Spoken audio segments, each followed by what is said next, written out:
Good evening, ladies and gentlemen. Whistle blows, turf stain with ambition. Chains clank 10 yards, the mission. That's right. Good evening, ladies and gentlemen. Hit the like button if you're brand new. This is Game Time Grind. I'm your host, Ali the Persian. And we got Steven Mystic. Mystic is on time for once. Holy crap. How's it going, gentlemen? Hey, nice to be on time today. Nice to be on time. Sorry, Steve, I was trying to go off there. It's always the best part of the show is just me and Steve seeing who go off the mic first, right? What's going on, gentlemen? Not much. What up, Steve? What are you doing? How's everything with you? Everything's going great, man. I'm excited. It's one of my favorite times of the year. The Underwear Olympics is here. Underwear Olympics. That's right. Tonight we're going to be talking about the last, I'd say one of the last days of the Combine. We're talking about it in advance because the Combine technically hasn't happened. It happens this week. But we're going to be talking about running backs, wide receivers, and offensive linemen. If you missed it, go check out our other shows where we talk about tight ends and cornerbacks or defensive backs. We also talked about the defensive line and more. So definitely check out those other shows if you haven't missed it. This is the road to the Combine. There has been a lot of news today. Have you guys seen it? There's been a lot of college football news. Have you guys been paying attention today? I've actually been pretty all over the place today. Haven't seen too much. You missed the news. All right. Well, this is not so much news. This was a ranking that was done. I want to talk about this first because I know we have a lot to say about this. But did you guys see this ranking that was posted on X right here?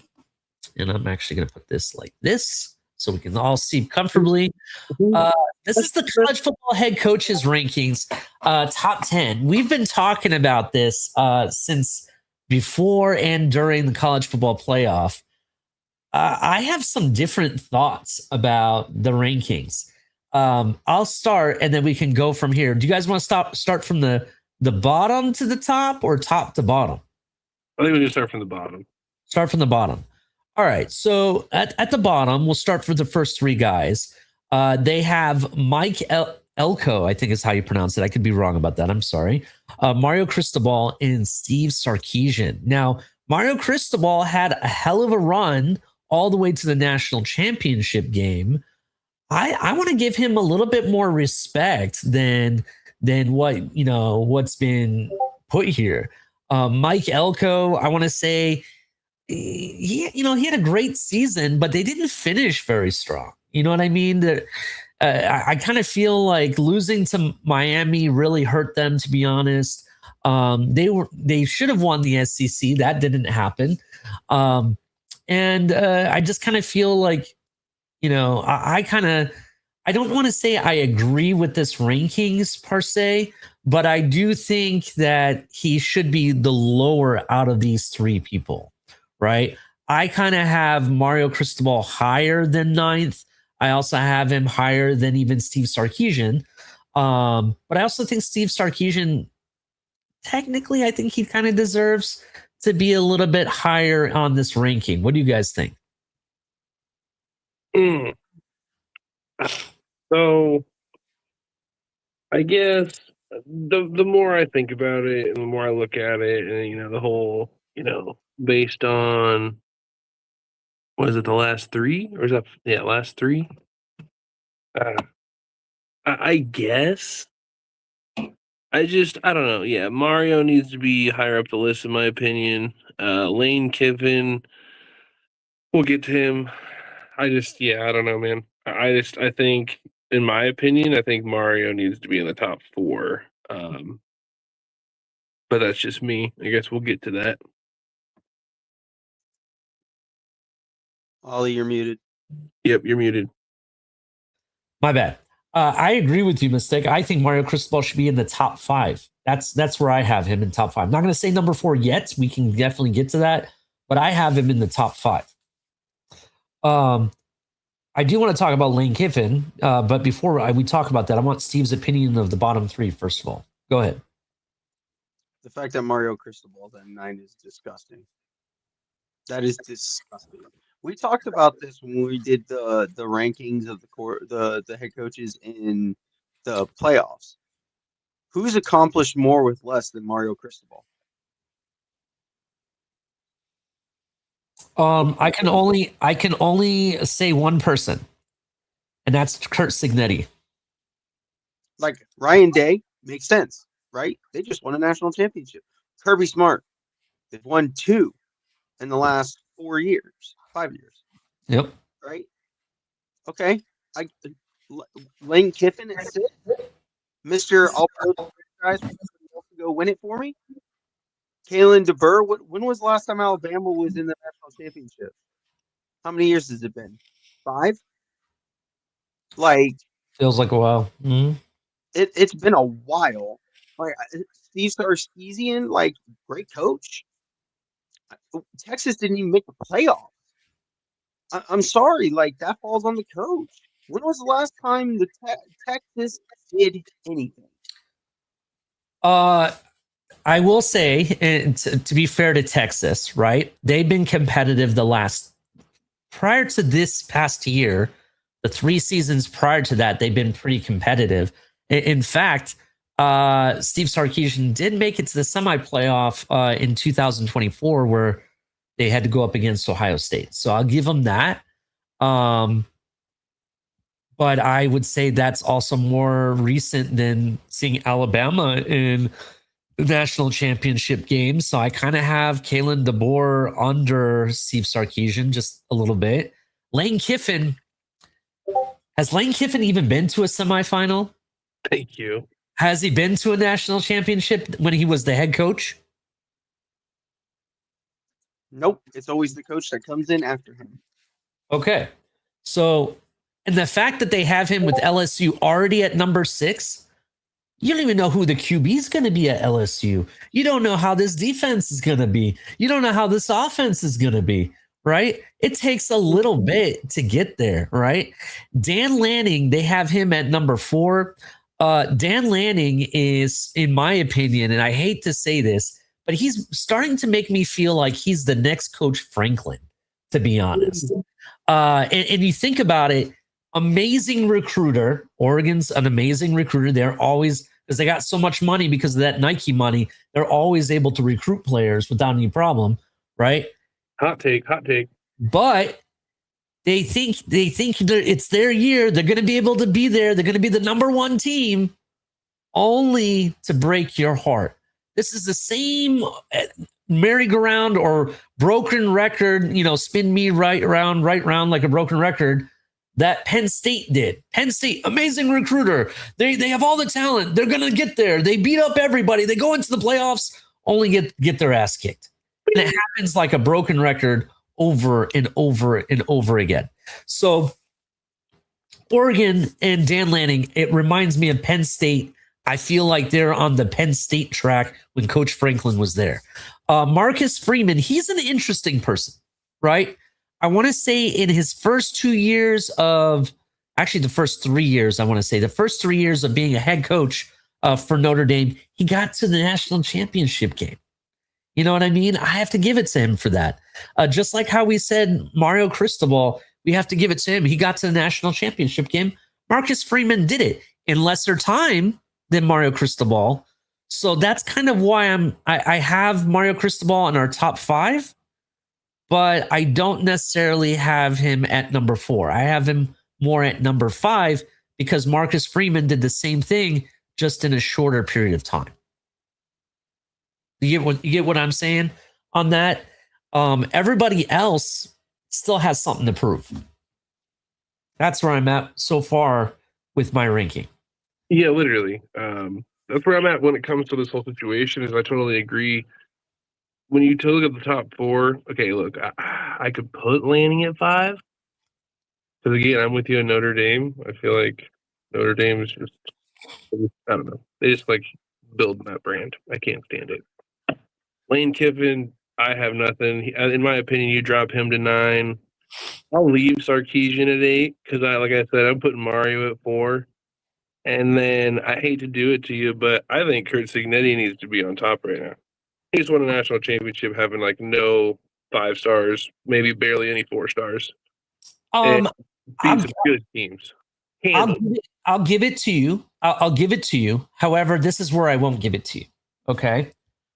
I will say that Kurt Signetti should be number 2 and Kirby Smart should be number 1 and Ryan Day at number 3. And the reason for that is Kirby Smart has 2 national championships and he has multiple SEC titles at this point. I think he has more than one because they just won the SEC title. And I think he won it in one of those 2 championship games. I'm pretty sure he won the SEC title in those years too, right?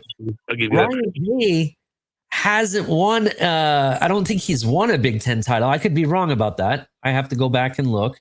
But I don't think he has the title game, but he has the national championship game. So that's one. Kurt Signetti this year has national championship and a Big Ten title. So that's kind of why I have him at number 2. To be honest, between these 3 coaches, if I'm a program, I would be cool with any of these 3 coaches. Doesn't matter if it's Kurt Signetti, Kirby Smart, or Ryan Day, right? To me, that's kind of, it's 1, 2, or 3. Doesn't matter. I'm down with all 3 of them. Ryan Day has. This is based on the last 3 years, though, right? This, based on 3 years rolling, yes. So they're basing it on the last 3 years. So let's base it on the last 3 years. The last 3 years, Ryan Day has been more consistent than some of the other names here. Kirby Smart is still really good. They're always competitive, always, making it into the playoffs or being in the picture, right? Kurt Signetti in the last 3 years, what has he done? Flipped Indiana into one of the best programs, which hot topic. They're trying to get some 5-star recruit I was reading. Oh yeah, finally. So that's kind of where I'm at. Dan Lanning, on the other hand, talks a big game, recruits, doesn't finish the job. So I don't really care for that. Marcus Freeman, he talks a big game, but he also did land them into a national championship game where they and let's not forget, I believe they beat Penn State in the semifinal. I think that's who they beat last year or the year before last year. And you look at Mario Cristobal, I have him at number 5 because he got to the national championship game. Now, granted, it may have taken a little bit longer than I think it did Marcus Freeman. And quote me if I'm wrong on that. I believe that's true. Then that's kind of why I have him at number 5, right? Otherwise, they're tied to me. 4 or 5 are tied, in my opinion. Kalen DeBoer is the only one that's kind of interesting. And the only reason for that is, didn't he get to a national championship game, or am I wrong about that with Washington? Or did he lose in the semifinal? Because he was with Washington, I believe. Yeah, I don't remember off the top of my head. I'm actually going to look that up right now. Kalen DeBoer, college.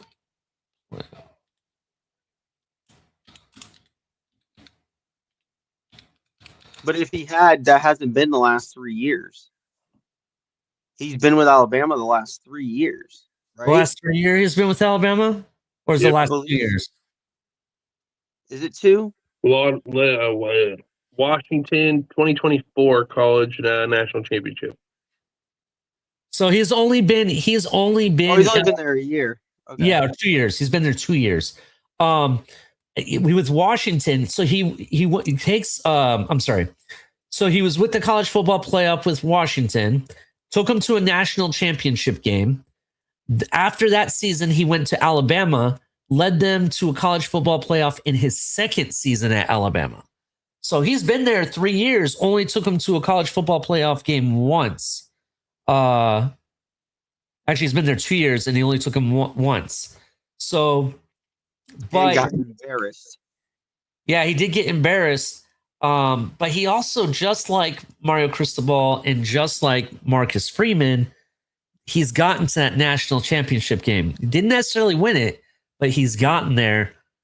So the question for me now has come to the fact is Marcus Freeman, Mario Cristobal, or Kellen DeBoer.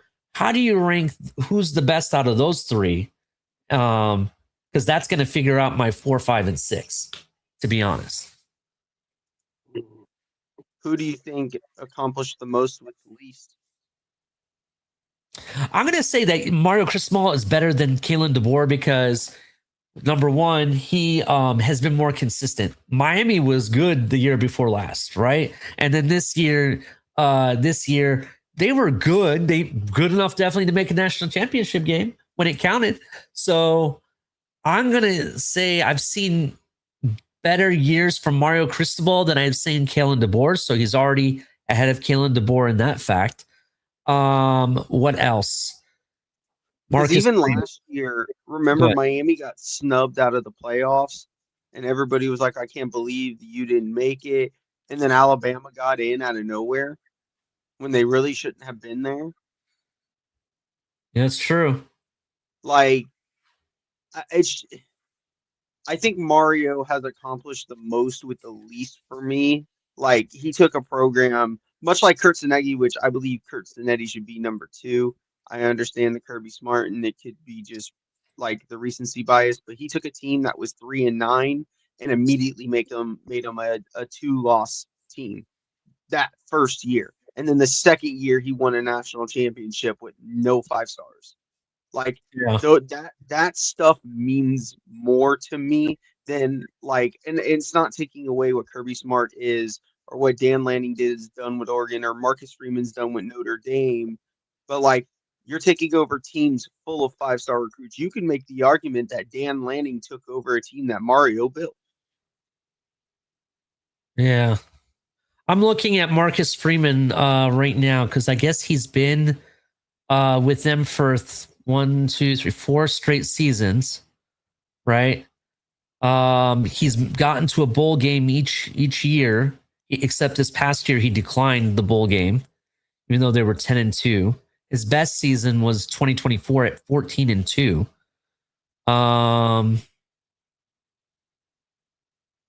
Give me 1 second. I'm just checking Mario Cristobal next. 1 second here.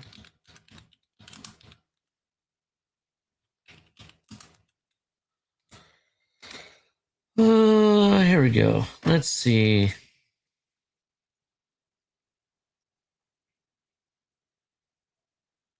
So it looks like both Mario Cristobal and Marcus Freeman have been head coaches for their respective teams for 4 seasons total, right?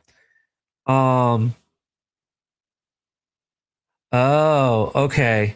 So this is something interesting. So 2025 was Mario Cristobal's best season as the Hurricanes head coach. They went 13-3 total. That includes the 3 wins in the playoffs and the loss in the national championship. So they were 13-2. I'm sorry, 13-3. I'm sorry, 13-3 total. Now, prior to that, they had a 10-3 season, which was the one where they went to the Pop-Tart Bowl where they lost. Prior to that, they were 7-6. They lost in the Pinstripe Bowl, and then also they were 5-7 in 2022. Go to Marcus Freeman. 4 full seasons I'm going by, so from 25 to 22. First season 9-4, won the Gator. What is that? The Gator Bowl. Yeah, the Gator Bowl. 23, they went 10-3, won the Sun Bowl, and then they were 14-2, just like this past season. They lost the national championship game, and then they were 10-2, and then they declined. So, looking at the seasons comparatively, if you look and break it down, it kind of looks like barely, but Notre Dame has had slightly better record under Marcus Freeman than what Miami has had with Mario Cristobal. Now, the argument is who had lesser to work with. I'm going to say both were about equal if you really look at the programs and where they had to come from, to be honest. I mean, the only thing I would say is that Mario Cristobal had a little bit lesser to work with. Let's see, they were 9-4 and 22 from Notre Dame. 5-7. 5th Coastal. I'm just looking here to see where they finished. I would say it's really just a flip of the coin based on opinion, but okay, so Mario Cristobal had a little bit less to work with, slightly. I guess you could say that. But the records and where they've ended up the last 4 years has been very similar, to be honest. So what do you think? I mean, you could also look at Mario Cristobal's record with Oregon. I have that too, because he was there too. Also, let's not forget it. Yeah, he built up that team. Did he really though? Because Herbert, from my understanding, Herbert was there prior to him, so he didn't really have to, go out and recruit a big time quarterback. He already had one. The seasons that I'm looking, where he coached the full season, 2018 at Oregon, he went 9-4. They won the Red Box Bowl when that was a thing. 2019, that was his best season, 12-2, won the Rose Bowl. 2020, 4-3. That was not a really good season at all. I think that's the year that we had COVID. They lost in the Fiesta Bowl. They got to the Fiesta Bowl somehow still. And then 2021, they were 10-3 and they lost in the Alamo Bowl. So did he build up that team? I really don't know if he did or didn't. I will say that he had a tougher time coaching at that point, but he did have 2 seasons already. So I'd say based on experience, we can give it to Mario Cristobal at number 4. How do you guys feel about that? I mean, he had Tyler Shook as his starting quarterback that year too. Remember? That's true. That's true. Like, I Yeah. had Mario at 4. So You had Mario at 4? Yep, sure did. All right, so I'll give it to you guys. Mario at 4, Marcus Freeman at 5, and then Kalen DeBoer at 6. Yep, Is that how you guys feel? that's how I feel. Yeah. Okay. What about the top 3? Just so we can get down to from 1 to 6. Are you guys on the fence about Kirby Smart and Kurt Signetti at 1 and 2, or like what do you guys think for that? Honestly, I got Signetti 1, Ryan Day 2, and Smart 3 based on the last 3 years. Okay. And what do you have, Steve? I actually don't hate it. I just flip Kirby and Cinetti. You have it 1. You have 1 Ryan Day. 2 Cinetti, 3 Smart, 4 Cristobal.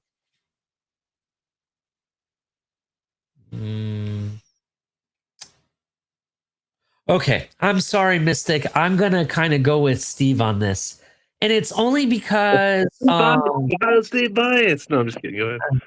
it's because I have to give it to Ryan Day, the fact that he's been with the team for however many years, and he still has a 80 something and 10 record. You got to give it to the guy that he has like an amazing record still. You know what I mean? That's even though he's won one national championship, he's won so much. It's kind of crazy, to be honest. And then you look at Kirby Smart and Kurt Signetti. Kirby Smart is damn deserving of number 2, but I'm going to give it to Kurt Signetti at number 2 because he's done it in less time. That's why. So, and he's more recent. So I kind of agree with Steve. I'm going with Steve. So you've been outvoted. But so it's Ryan Day number 1, Kurt Signetti at number 2, Kirby Smart at number 3, followed by Mario Cristobal, Marcus Freeman, and then Kalen DeBoer. So the question now asks is, who is 7, 8, 9, and 10? So out of Dan Lanning, Steve Sarkisian, Mike Elkmo, or Lane Kiffin, who do you have to be the better head coach out of those 4 people?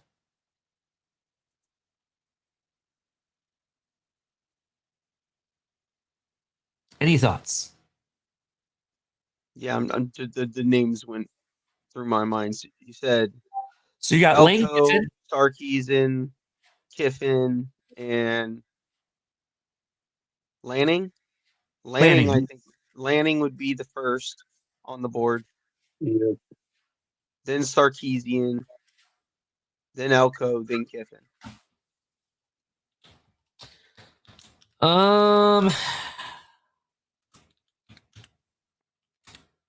You're gonna call my Ohio State biased. I'm gonna call Mystics Big Ten biased. Just kidding. I'm just kidding.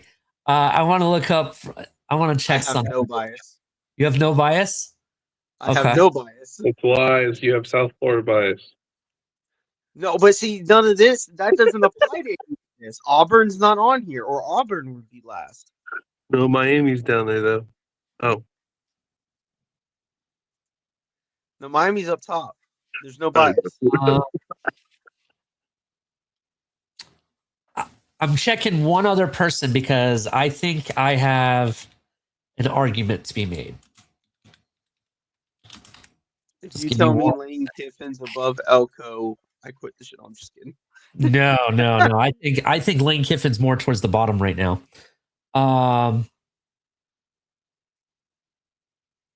Ooh, this is gonna be good, man. This is between, for me, looking at these guys, I'm gonna say Dan Lanning and Steve Sarkisian is fighting for that number 7 spot. Let me just give you their record respectively over the past 4, maybe 5 years. Okay, I know this is from the past 3 years, but I'm looking at it in totality, right? So Steve Sarkisian's been the coach since 2021 at Texas. Okay, before that, if you didn't know, he was at USC. Prior to USC, he was at Washington. For people that don't know, at Texas, that's who we're arguing with right now. The last 3 seasons, he's been 12-2 in 23. He was 13-3 in 24, and then 10-3 this season, right? And he had a hell of a run in the 24 season. So the past 3 seasons, he has been very, very competitive. Dan Lanning, on the other hand, you look at his record. He's been the coach at Oregon since 2022. He's been 10-3 his first season. 23, he was 12-2. He won the Fiesta Bowl that season. Then 24, he was 13-1. And then in 25, he was 13-2. So I kind of give Dan Lanning, because he's been doing it the last 4 seasons, right, where he's been very competitive. Whereas Steve Sarkisian has been the last 3 seasons. So Dan Lanning has been doing it just a little bit longer. I'm going to say Dan Lanning at number 7, Steve Sarkisian at number 8, where he's at. Then my question comes, Lane Kiffin or Mike Elko, who's 9 and 10? How do you guys think about that? Do you guys agree about Steve Sarkisian and Dan Lanning where I have them? Yeah, I like the argument. I mean, Dan Lanning's exactly where I did. To be honest. So I don't really follow the Oregon Ducks like that. So, but I do agree. I kind of think he has to be at number 7. Steve Sarkisian's number 8. Lane Kiffin had a hell of a season going with Ole Miss. Too bad it didn't work out where he couldn't finish the season with them. But it makes me question, if things didn't work out that way, and let's say he was still the Ole Miss coach, would they have had a deeper run in the college playoffs? Would they have not? Would it have been the same? I don't know. I'm going to say Lane Kiffin at number 9, Mike Elko at number 10 still. Okay, I'm leaving the show. No, I'm just kidding. No, give me an argument. Come on, tell me why you think Lane Kiffin should be number 10. Lane, here's my problem. Elko, Texas A&M, right? Like, I get they lost the first round. They lost to the team that went to the national championship and arguably had one of the best defenses in all of college, right? I can't say Lane Kiffin would have done what Ole Miss did because he's never done it. Like, the dude has consistently outcoached himself. He is, you remember the old phrase, always a bridesmaid, never the bride? That is Lane Kiffin. He's always setting it up for somebody else. I could sound like a hater or whatever, but that's just, I would take Mike Elko. I feel like he's done well with Texas A&M. The draft is about to be loaded with A&M players. I think we went over that list last week, right, Ollie? I think it was. Yeah. When we were talking about the most players coming into the draft from teams, and they were like the number 1 team. I like that. That means a lot to me. That means he knows how to find players, and he knows how to develop them through the college system and put them into the league. Like, that means a lot. Mm-hmm. I think Ole Miss overachieved a lot, and I think them wanting to prove that they didn't need Lane Kiffin, that they were better without Lane Kiffin, got them where they got, personally. But that's me. I don't think that had to do with Lane Kiffin. Okay.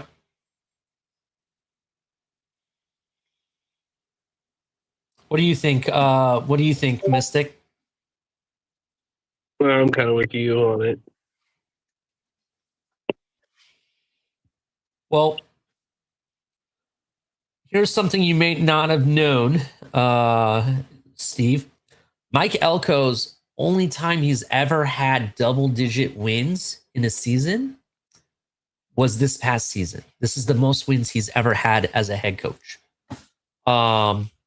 He's only been a head coach since 2022. He was 9-4 at Duke. His first season, 2023, 7-5. And then he's been with Texas A&M the last 3 years, or actually the last 2 years, and he was 8-5 his first season, and then this past season he's won 11-2. So that honestly is his first time getting to the college football playoff, let alone winning more than 10 games or more than 9 games, I should say. That was his first time. You look at Lane Kiffin.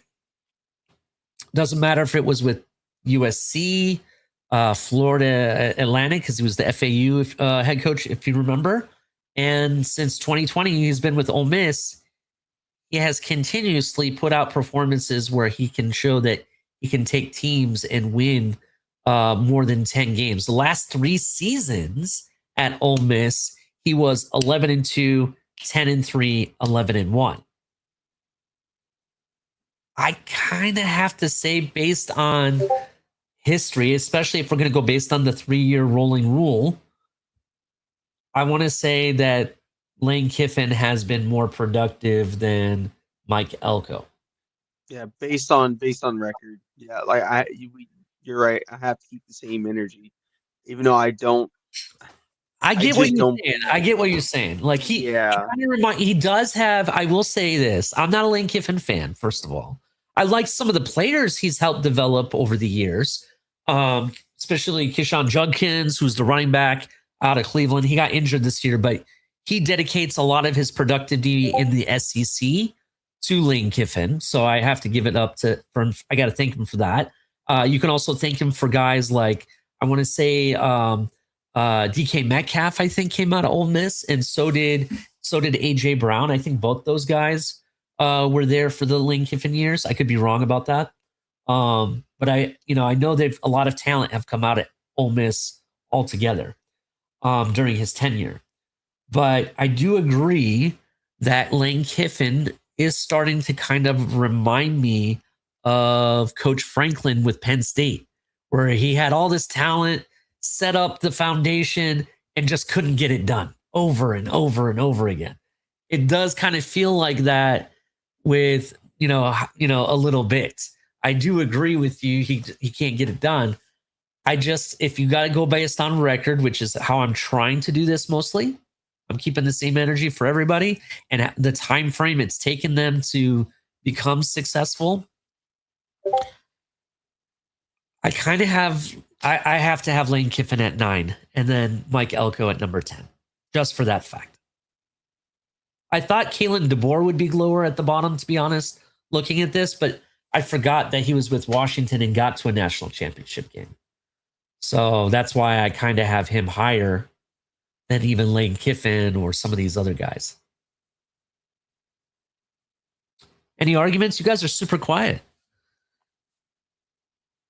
Well, I was letting you finish your statement. No, I mean, like I said, like if we're going based on record in the last 3 years, like you're right. Like as much as I don't believe in Kiffin, he has to take it over Elko.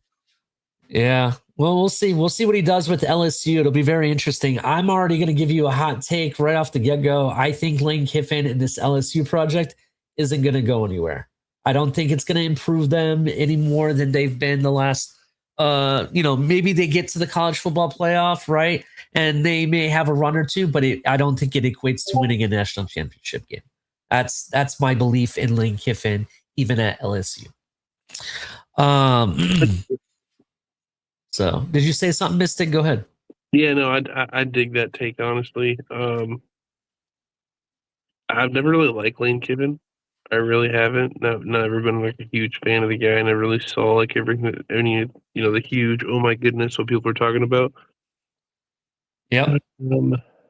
There's just something about him I don't like, and I try not to be that guy. Like, oh, I see this guy, I don't like it. No, I don't like the way you treated these last kids at Ole Miss that just put all this time in to be good, and you just kind of just shipped them on down the road to get a promotion. Is pretty much what you did, and that's some nasty business. I'm not a fan of that. Definitely should have followed through with the process, finish what you're doing, and then take the next job. But he's over here trying to be that guy to do the most and take the most that he can and get the biggest opportunity, and like, it is what it is. But yeah, I like where we have this list. Obviously, I'll continue to argue the top, but I think the bottom kind of just speaks for itself. Kind of agree with you. Definitely. So let's get on to some of the other news. I know we've spent a lot of time on these rankings, and I figured we'd talk about it since we just did this recently, trying to see what these people think. So pretty interesting. Let me go ahead and remove this off the screen. Other news, NC State has a new quarterback commit. Did you hear the news? Gunnar Rivers. Oh, wow.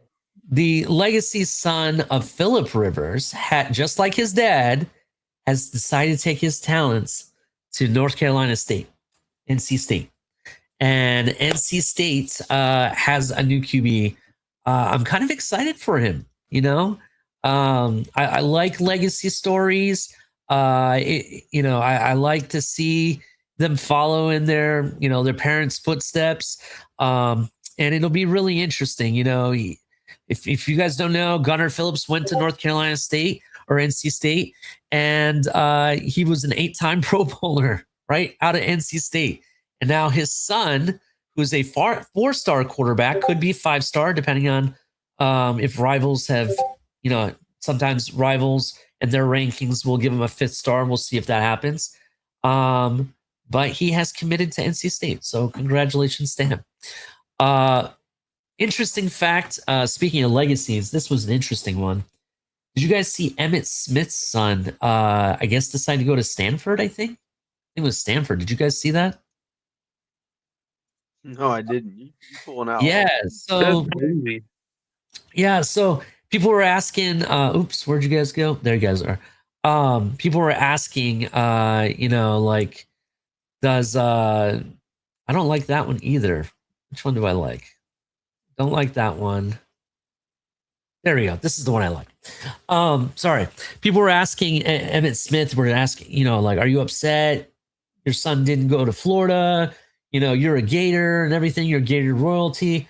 And essentially, from my understanding, he said something like, listen, it's not about him, following in my footsteps and doing what I did and being a Gator. He's going to make his own legacy. He's going to follow his own footsteps, and he's going to make the best out of his situation. And I fully support him, and I'm going to be his number one fan and everything. And then he said, just him being my son makes him a Gator by default. So he'll always be a Gator regardless. What do you guys think of that? Do you guys kind of agree with what he said? That's honestly a solid take. And look, you have these guys nowadays who understand their son can't fill, they shouldn't have to be asked to fill those shoes. Not that they can't fill the shoes, they shouldn't be asked to fill those shoes. They need to be their own person. They need to be able to be their own person. And by him saying, look, he'll always be royalty, basically, but he's going to go pave his own way. That's awesome. Yeah, definitely. So I thought that was awesome. Figured I'd share that with you guys since that was some college football news that popped up. There's some more. Real quick. Go ahead. I don't like the expectations we put on legacy players. I've always hated the expectations we put on legacy players. Because look at Arch. And we had this argument in a space, Mystic, 3 days ago? We were talking about Arch. Like, it just happened again today. I got a question for you though. I have a question for you though. Is Arch a legacy player though? Yes, Arch is a legacy player because his dad and his grandfather were both great players. His dad actually was really good before he blew his knee out and never played again. But his grandfather was a really good quarterback for the the Vikings and the Saints, mainly the Saints. But just being a Manning, right, and what that family brings, I gotcha. It puts unnecessary expectations on him. Look at even with Shador, right? Like, I'm not a fan of Shador. It's no secret. Even Shiloh, both of them were expected to be these things, and they just aren't them. Jeremiah Trotter, right? Uh, his son is with the Eagles, right? Mm. He was expected to be his dad in college, and he wasn't. That doesn't mean he's a bad player. It doesn't mean he's not, a good player. He's a good player. He's just not his dad. Like I hate that we put these expectations on these kids, and then when they don't succeed, they're terrible players, or they're not going to be good players. Arch, I hated on him a lot early because, in my opinion, I was told a lot of hype, and he didn't live up to that hype. But I watched this kid grow throughout the entire season into pretty damn decent quarterback. Is he what the hype said he was? No, but he's getting there. For me, I completely understand where you're coming from, but I want to just go back to a certain point I made. Is he really a legacy player or not? And the reason I said that, and I agree, he does have the Manning name, so he is a legacy player based on the Manning name, but not necessarily his dad. And the reason I say that is his dad, yeah, he may have been a really good, highly, touted prospect, and he did commit to Ole Miss. But from my understanding, and please correct me if I'm wrong, I may have to go back and research this more. My understanding is he never really got to play a full season at Ole Miss because of he got some type of spinal injury and he had numbness during practice or something that summer before the season, though. Am I wrong about that? He was loaded with injuries. Loaded. Because I don't think he played a game in college, did he? That's the only reason why I said, is he a legacy to his dad or is he a legacy to the family name? Do you see what I'm saying? I would give legacy to the family name, even if you don't want to give it to his dad because of his grandfather and who his uncles are. I get you. I'll give you that. I want to argue it because he's still a Manning, and I don't really want to argue it because that was a freak issue with his dad and his career and stuff, if I'm right about it. So I kind of agree with you. It's just that, I think we have to look at legacy players a different way based on who they're coming from, right? You look at, you want to look at, for example, I'm trying to think of the athlete's name that I'm thinking of right this moment. God, what was his name? I had his name lined up, Steve, and when you said no, I can take it to a different sport. I can take it to another sport. Go ahead. Go to your basketball team. Okay. Right? LeBron's son. Look at the expectations that were put on Bronny. Yeah. I agree. In that situation, I think the expectations was so high that it didn't turn out the way people thought. I definitely agree in that aspect. Also, I kind of blame LeBron and his bravado for some of the issues that happened with Bronny. And the reason being is Bronny was at USC. I think he should have played out his career at USC before jumping to the NBA.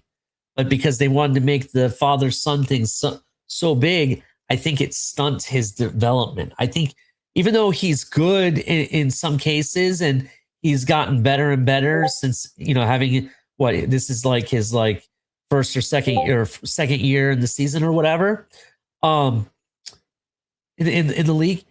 I think if he would have played out his full college basketball career, I think it would have the overall result would be a lot better.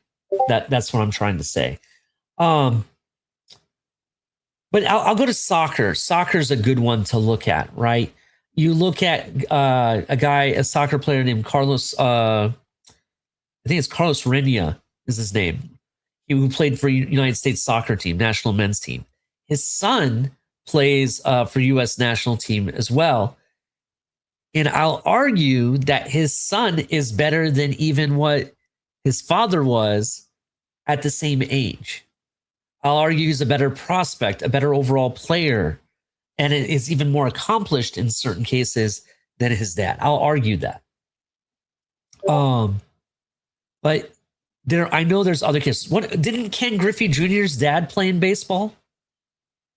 And I would say Ken Griffey Jr. was better Yes, than his dad. they right? played together in Seattle. Yeah, and Ken Griffey Jr. is better. Would you agree with that? Yeah, for sure. Yeah, so I think there's situations where the expectation is that they're going to be better or just as good, and rightfully so, because there's evidence of that, right? But I also think that because of these expectations, and this is what you're saying, Steve, that there's just so much expectations, when it doesn't work out, you think all is lost. Arch Manning could definitely, be the guy that everybody expects him to be, but sometimes you have to have patience. So that's where I think it is. What do you think, Steve? Yeah, I mean, it's in every sport. Like, you can run down Dale Earnhardt Jr. in racing, right? The expectations of him and his brother Kerry were insane. You can, like, who was it Jordan's son? I think it was one of Jordan's kids. Like, he hated basketball, but he only played it because everybody's expectations of him was he was going to play basketball, and then he ended up just hating it and never played. Got Rashad. There you go, Barry Bonds and Bobby Bonds, right? Like, Oh my God, I forgot about the Bonds. That's a good one. yeah, like it's legacy in anything, right? Like even in pro wrestling, like you can go to any sport, entertainment, anything. Legacy always comes with being you're always referred to your parent in that sport, and Uh-huh. it comes to almost an unfair thing because your dad could have been one of the greatest players of all time. You may still be a great player, but that doesn't mean you could be your dad, right? Like, could you imagine being a Marino and playing football? Oh my dear God. Brady's son, Tom Brady's son, is going to be in the league sooner or later. Like, he's already being recruited to colleges, and I think he's a freshman in high school or a sophomore. Like, the expectations on that kid is going to be insane. I just, I try to put out that to the ether, right? Like, we need to stop trying to put the expectations of because their father was a great player, therefore you're going to be a great player, and just let these kids prove who they are and just go from there. Here, I'll give you a really good one. And we got to see them race in the same race together. And it was one of the best stories in American sports history, in my opinion. Go look at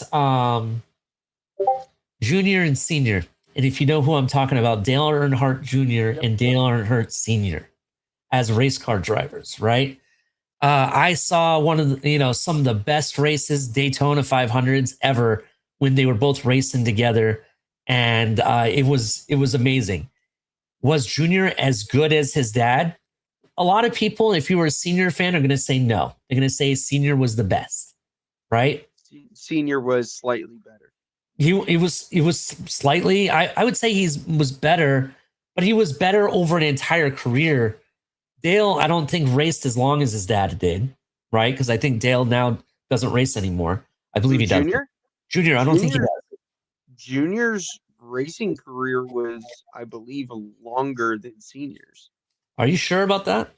Because Senior started in 85. All I know is it doesn't matter how long that career is. All that matters is that dude was never the same when his dad died on that track. Yes. For 1 year, for 1 year it was the same, and then after his dad, for 1 year it was the same. Yeah, one that's year. what I'm saying. Like, if that doesn't happen, we talk about, in my opinion, we talk about Junior in a totally different light. I don't want to do that. I don't want to do that because he's going to be a Hall of Fame race car driver. Like, Yeah, which is Dale not taking a slight at him at all. Jr. He could have his career could have been better. Is my point. It could have been that much better. He's a totally different guy. There's like a whole documentary about it. You can actually listen to him talk about it. Mm-hmm. It was hard for him to get back in that car, and that's the shit part. Is if that doesn't happen, we see probably just this different version winning multiple championships. I think that dude he should have won multiple championships. That's I what agree. it is. I definitely agree. I don't want to take anything away from him, but my point is that I think Dale was set up. Had what not happened to his dad, I think Dale was set up to like take that Earnhardt to a whole nother level name. Even though it's so big already, he could definitely have won those championships, like you said. And actually, looking at it, Earnhardt Senior raced from 1975 to 2001, right? Whereas Junior raced from 2000. Actually, not 2000. I'm sorry. He raced from 1999 to 2017. So, looking at it technically, for me, I think that's another where people had the expectations, but I also think that he definitely could have done it. I think he could have definitely succeeded it. Going back to football, because I want to bring it back to that. Here's another legacy name: Marvin Harrison and Marvin Harrison Jr., right? Marvin Harrison and Marvin Harrison Jr.'s rookie stats are almost on par to each other for the first 2 years. They're almost on par, right? People say that Marvin Harrison was much better, but what they're forgetting is it took Marvin Harrison 4 years to really make it big and become the receiver that he was at Indianapolis until he got going. So it's sometimes, even though you're right, there's all these expectations, but some of these expectations are built on the fact that people don't evaluate apples to apples. They try to look at apples and oranges and evaluate, if you know what I mean by that. They don't evaluate based on the same time length or the same circumstances, right? They're looking at it, oh, he's this, and then he's this. They look at it in overalls. You know what I'm saying? So that's why I question like legacy players. Like, how do you guys feel about it? Do you think he'll live up to the parent stats or anywhere close? Phillip Rivers, say what you want. He may not have won a Super Bowl, but I could have him on my fantasy team, and I knew he was going to have an air raid ball out with somebody. I was watching him and who was the Saints quarterback for a long time period, if you guys remember the Saints quarterback. Everyone compares him to Tua. Drew Brees. Drew Brees, right? When Drew Brees and Phillip Rivers as a Charger would play, you knew it was just going to be a shootout, right? It was whoever was going to outlast the other. And there was tons of yards, tons of touchdowns. He had a hell of a career. And watching the guy play in a game this season was freaking amazing. And I was like, what in the hell's going on? Phillip Rivers is playing in a game, scored a touchdown. You know what I mean? So shout out to Phillip Rivers. But it is very interesting. So just wanted to point that out. Any other final thoughts on legacies? Because I don't want to dwell on this too much. No, I'm good, man. Good talk. Good talk. All right, let me just check. There was one other thing in the news that I wanted to mention real quick. And then we're going to get to our main subject. And this one, Steve's going to laugh at this. Who here looked at Mel Kiper's recent mock draft? Anybody? Raise your hand. I did. I got to find it. Did you see who was number 2? So that's who that was. So yes, I did see that. It blew my mind. Caleb Downs, number 2 to the Jets. If that happens, I'm going to be coming with some receipts, Steve. That's all I'm going to say. So, if that happens, I will be holding a funeral space for Caleb Downs' career, because I don't want him to go to the Jets either. I don't know if he can even outdo that fucking curse. That's true. I don't want him to go to the Jets personally. I love this guy. I'd rather see him with some other team. And I'm not saying this will happen, but could you imagine if he becomes a Raider? That means effectively in history, not the Raiders, I'm sorry, the Ravens is what I meant to say, the Ravens. That would mean if he goes to the Ravens, that would mean effectively that they have had every Hall of Fame or potential Hall of Fame safety that's ever been out virtually, because they all end up somehow becoming a Raven, right? Just wanted to say that real quick. But the real reason I'm laughing at it and that I'm coming with receipts is that we've had this argument, not you and I, but we as in fought together against an argument is Caleb Downs all that or not? And people are saying that he's not really deserving of a top 5 selection, let alone a top 10 selection, right? But the experts, Mel Kiper, who's been doing this for a better part of 20 years now or whatever, and others are constantly telling me he's a definite top 10 for sure. But most recently, it's been top 5. And now most recently number 2 overall, according to Mel Kiper. So what do you guys think? You agree with him? Disagree with him? I think it's crazy. I love it. I think it's funny. Just saying. The guy has the hype behind him. That's the thing. The guy has the hype behind him. Yeah. And we'll see what he does in the combine. Because if he puts out a hell of a show, running the 40, putting up the reps on the bench, the long jump, see what he does in the different different stuff they're gonna have him do, right, at the combine, and does a hell of a performance. And I think he could very well end up a top 5 pick for sure. Number 2 would be like, holy shit, right? But Mel wouldn't put him up there for no reason.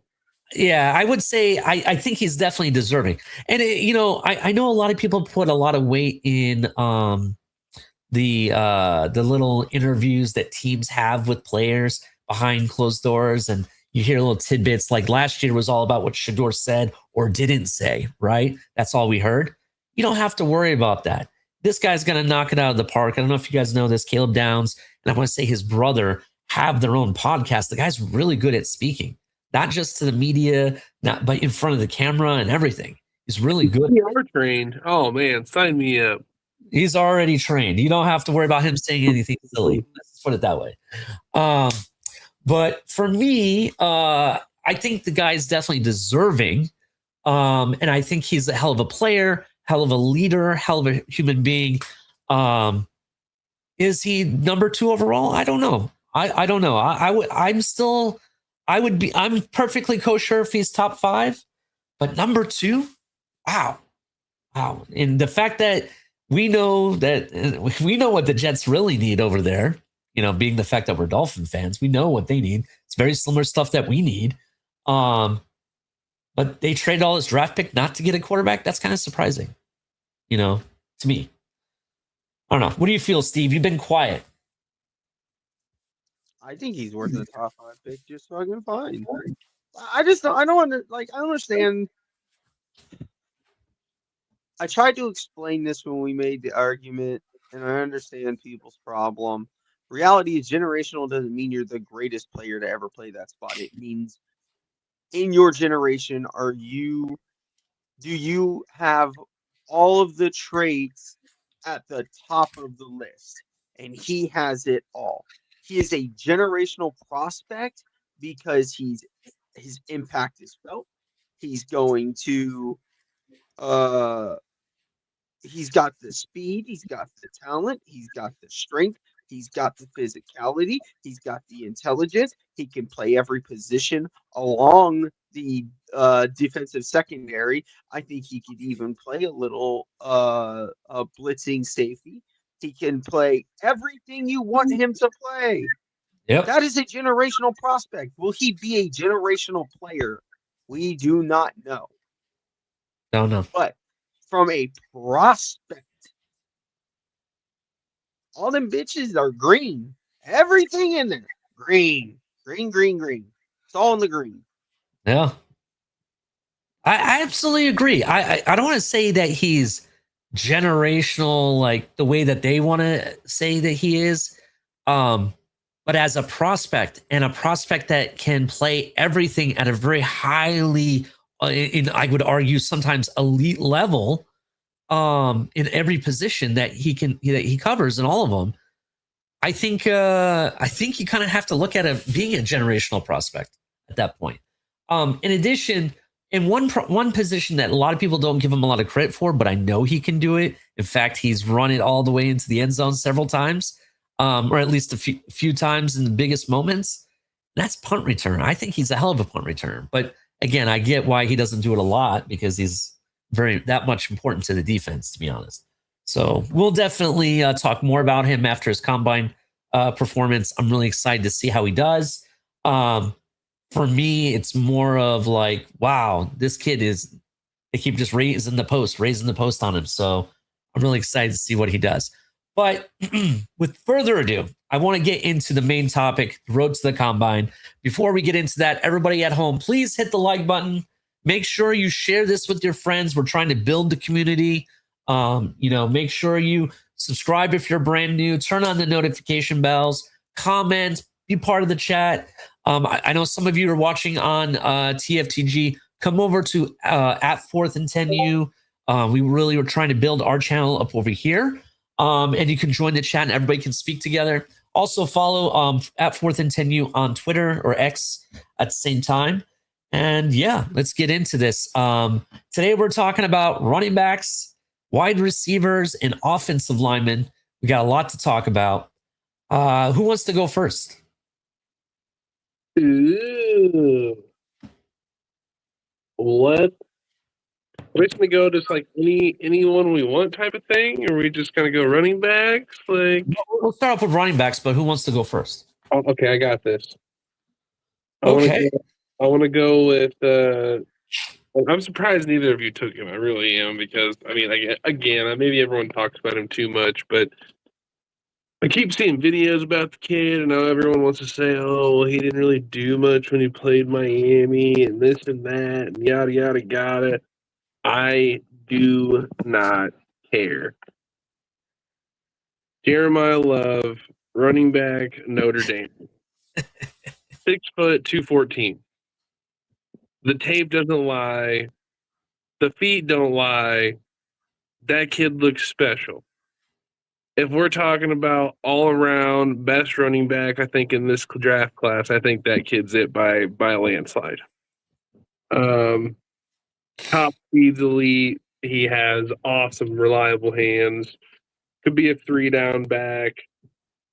They're talking about comparisons of people see shades of like an Alvin Kamara, but the one that really got me personally, that's why I'm just loving the kid. A lot of people say they see a young LaDainian Tomlinson. And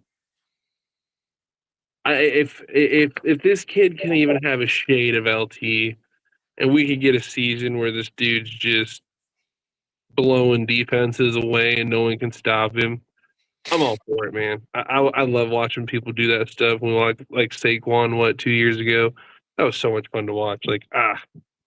I'm all for this kid, dude. I don't think he's gonna be there at 11. I think the Chiefs take him personally.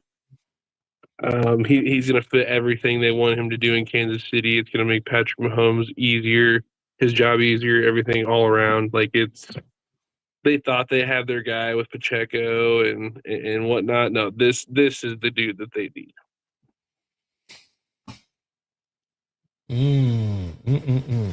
What do you think, Steve? Jeremiah Love, you buying it? Here's my hot take of this entire series. I think Jeremiah falls in the second round. That is a hot take. I may have a hotter take. And let me just find who I'm talking about. Keep going, Steve. You go. Yeah. You keep going. I'm gonna come back to me though. Come back to me. Oh dang! Yeah. He found something. He found something he likes, folks. So Jeremiah is very talented. Tools galore. Very impactful player. This running back class is sneaky, very similar. Like I get the argument it's Jeremiah than the field.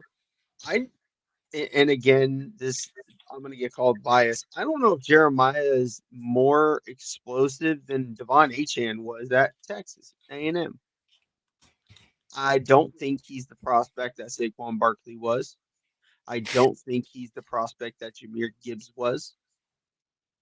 Uh, He's a very good player, and I do not want to shit on the guy. But again, this is those expectations versus reality. I think this is a guy who's plays at a very high level at his position, but I do not believe he is that guy that should be taken anywhere near the top 10 in their draft. He will be somebody's number one running back, but I think that should be late first, early second round. There's just better talent than him.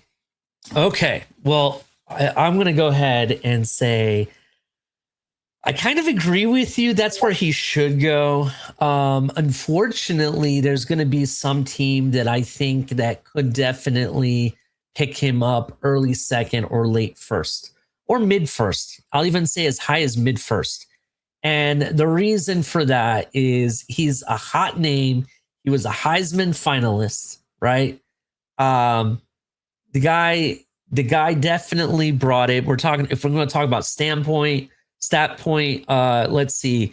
Jeremiah Love had 199 carries for 1,372 yards, 18 touchdowns, average 6.9. Here is my hot take. You ready for this, Mystic? Ooh. While I give it up to him, amazing, great. The guy can make it happen at any point. He does a lot of stuff. Great. I can go down his draft bus. If you look at his draft bus, what they say about him, I can tell you all the strengths and weaknesses and all that stuff. Great. How much of it is Jordan Love? Is my question. Or Jeremiah Love, I'm sorry. How much of it is him? And the reason I say that, there's another Notre Dame running back that is in this draft. And his name is Jadarian Price. Jadarian Price, if you look at it, he had half as many yards, you would say, than Jeremiah Love. But he also had about half the amount of carries that Jeremiah Love had.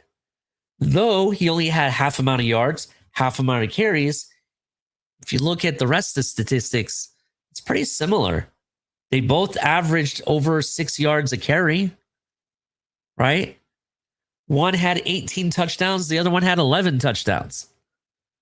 So you had almost 100 more carries. You had double the amount of yards, right? Because with that 100 carries, and you averaged about the same amount. Not, I want to say the same. One's about 6.9 yards. The other one's six yards a carry, right? And you had about half the amount of touchdowns. They're almost like the same running back, just in different ways. So it makes me wonder how much of his success is the running back and how much of the success is the offensive line that Notre Dame had. You know what I mean? So it just makes me wonder about that. Now, granted, I need to watch tape on Jadarian Price. I've seen Jeremiah Love. I know what I'm getting. I didn't really know about Jadarian Price until I started looking at running backs and looking at stats and stuff. So it makes me wonder. I got to do a deeper dive. So I'm not going to say that he's, not deserving, but I do think someone's going to go ahead and grab that running back just because he's, he is probably the best running back in this draft. But is he deserving? I don't know. I don't know if he's deserving of first round. What drives me nuts? Go ahead. Jeremiah Love this year had 1,300 yards and 18 touchdowns, right? Or 17 touchdowns, something like that. Yeah. There's a running back, and I'll talk about him in a few minutes because he's one of my guys. He's projected to go in the 4th round. 1,300 yards, 15 touchdowns. fourth round prospect. I got one like that too. I have a guy like that also. I'm supposed to believe that's a first round running back. But the guy that I'm looking at, who's also a workhorse, who was given the majority of the carries, has over 700 carries in college and similar stats over the last 2 years, is a fourth round prospect. I'm sorry, I don't see it. I got a guy I'm about to talk about here in a minute that he may not have had as much success as Jeremiah Love did in one season, but looking at the overall career and what the potential is, I think it would be a better prospect for me if I'm building a team. I kind of like the idea of having this kind of guy better. But I'm gonna hand it back to Mystic to let him finish up on Jeremiah Love before I bring out my player. Go ahead, Mystic. No, you're good. I just I feel what you guys are saying. I do. I think it just comes down to, depending on what I hear of what you guys found with these other guys, size wise and whatnot. I think it might just be his size, really. Obviously, the footwork. There's just some things that people say that probably flashes out to them. They're like, oh my goodness. But I think this goes to show that running backs overall, I think if you're looking in the right place, you can find all sorts of running backs that do what you need, coming into the league. I kind of think that is the argument now. I think with most recent years, that is the argument that you look at some of these running backs and even the top running backs that are taken are not necessarily the best always. Yep. You know what I mean? So it just depends on what you're looking for. In fact, that guy I brought up, Notre Dame's other running back, Jadarian Price. Yep. If you follow NFL Draft Buzz, I just use them as a standpoint. I read what they have to say, and then I read other websites and other information that's provided to kind of come up with my own assumptions, right? But they have him ranked as the number 2 running back prospect. Oh, wow. So, and they're both for Notre Dame. It's kind of that's what made me, brought my eye to him. I'm sitting here like, well, he got half the amount of carries, half the amount of productivity. That's why it makes me wonder, like, is it so much the player or is there something else behind it? That's kind of why I asked, is he really worth that high of a pick? But no, he's definitely talented. Jeremiah Love, regardless of where he lands or who he goes with or where he's drafted, he's definitely talented. He's definitely deserving of being drafted. Don't get me wrong. I just personally don't think that, nor would he be my first pick at running back. I don't think he's deserving of being like a top 5. Like, that's where Draft Buzz has him. Top 5 prospect. I don't think he's a top 5 prospect. That's just where I'm at. And his rushing ability is amazing, right? He does have some other faults, but it's just a matter of opinion. That's where I'm at. Steve, do you have any other final thoughts on Jeremiah Love before we move on? No, I just want to clarify. If you would have followed us in the second round, I'd pull the trigger. I do think he's a great player, and he will be somebody's premier back. I just wanted to make it clear that I do not believe he deserves to be a top 5 player. Yeah, that's where I'm at. I don't believe he's... I would argue that if he lands in the first round, for me, it has to be within the last 7 picks. Like, he's one of those running backs that's where he's going to go. But otherwise, he's a second rounder for me. That's where he's at. All right. Can I go next, Steve? I'm kind of, now that he brought up Jeremiah Love, I got to bring up my heavy hitter because I think this is pretty much the best running back in this draft. One of the best, at least. Go for it. All right. My guy that I'm going to talk about, Jonah Coleman, running back out of Washington.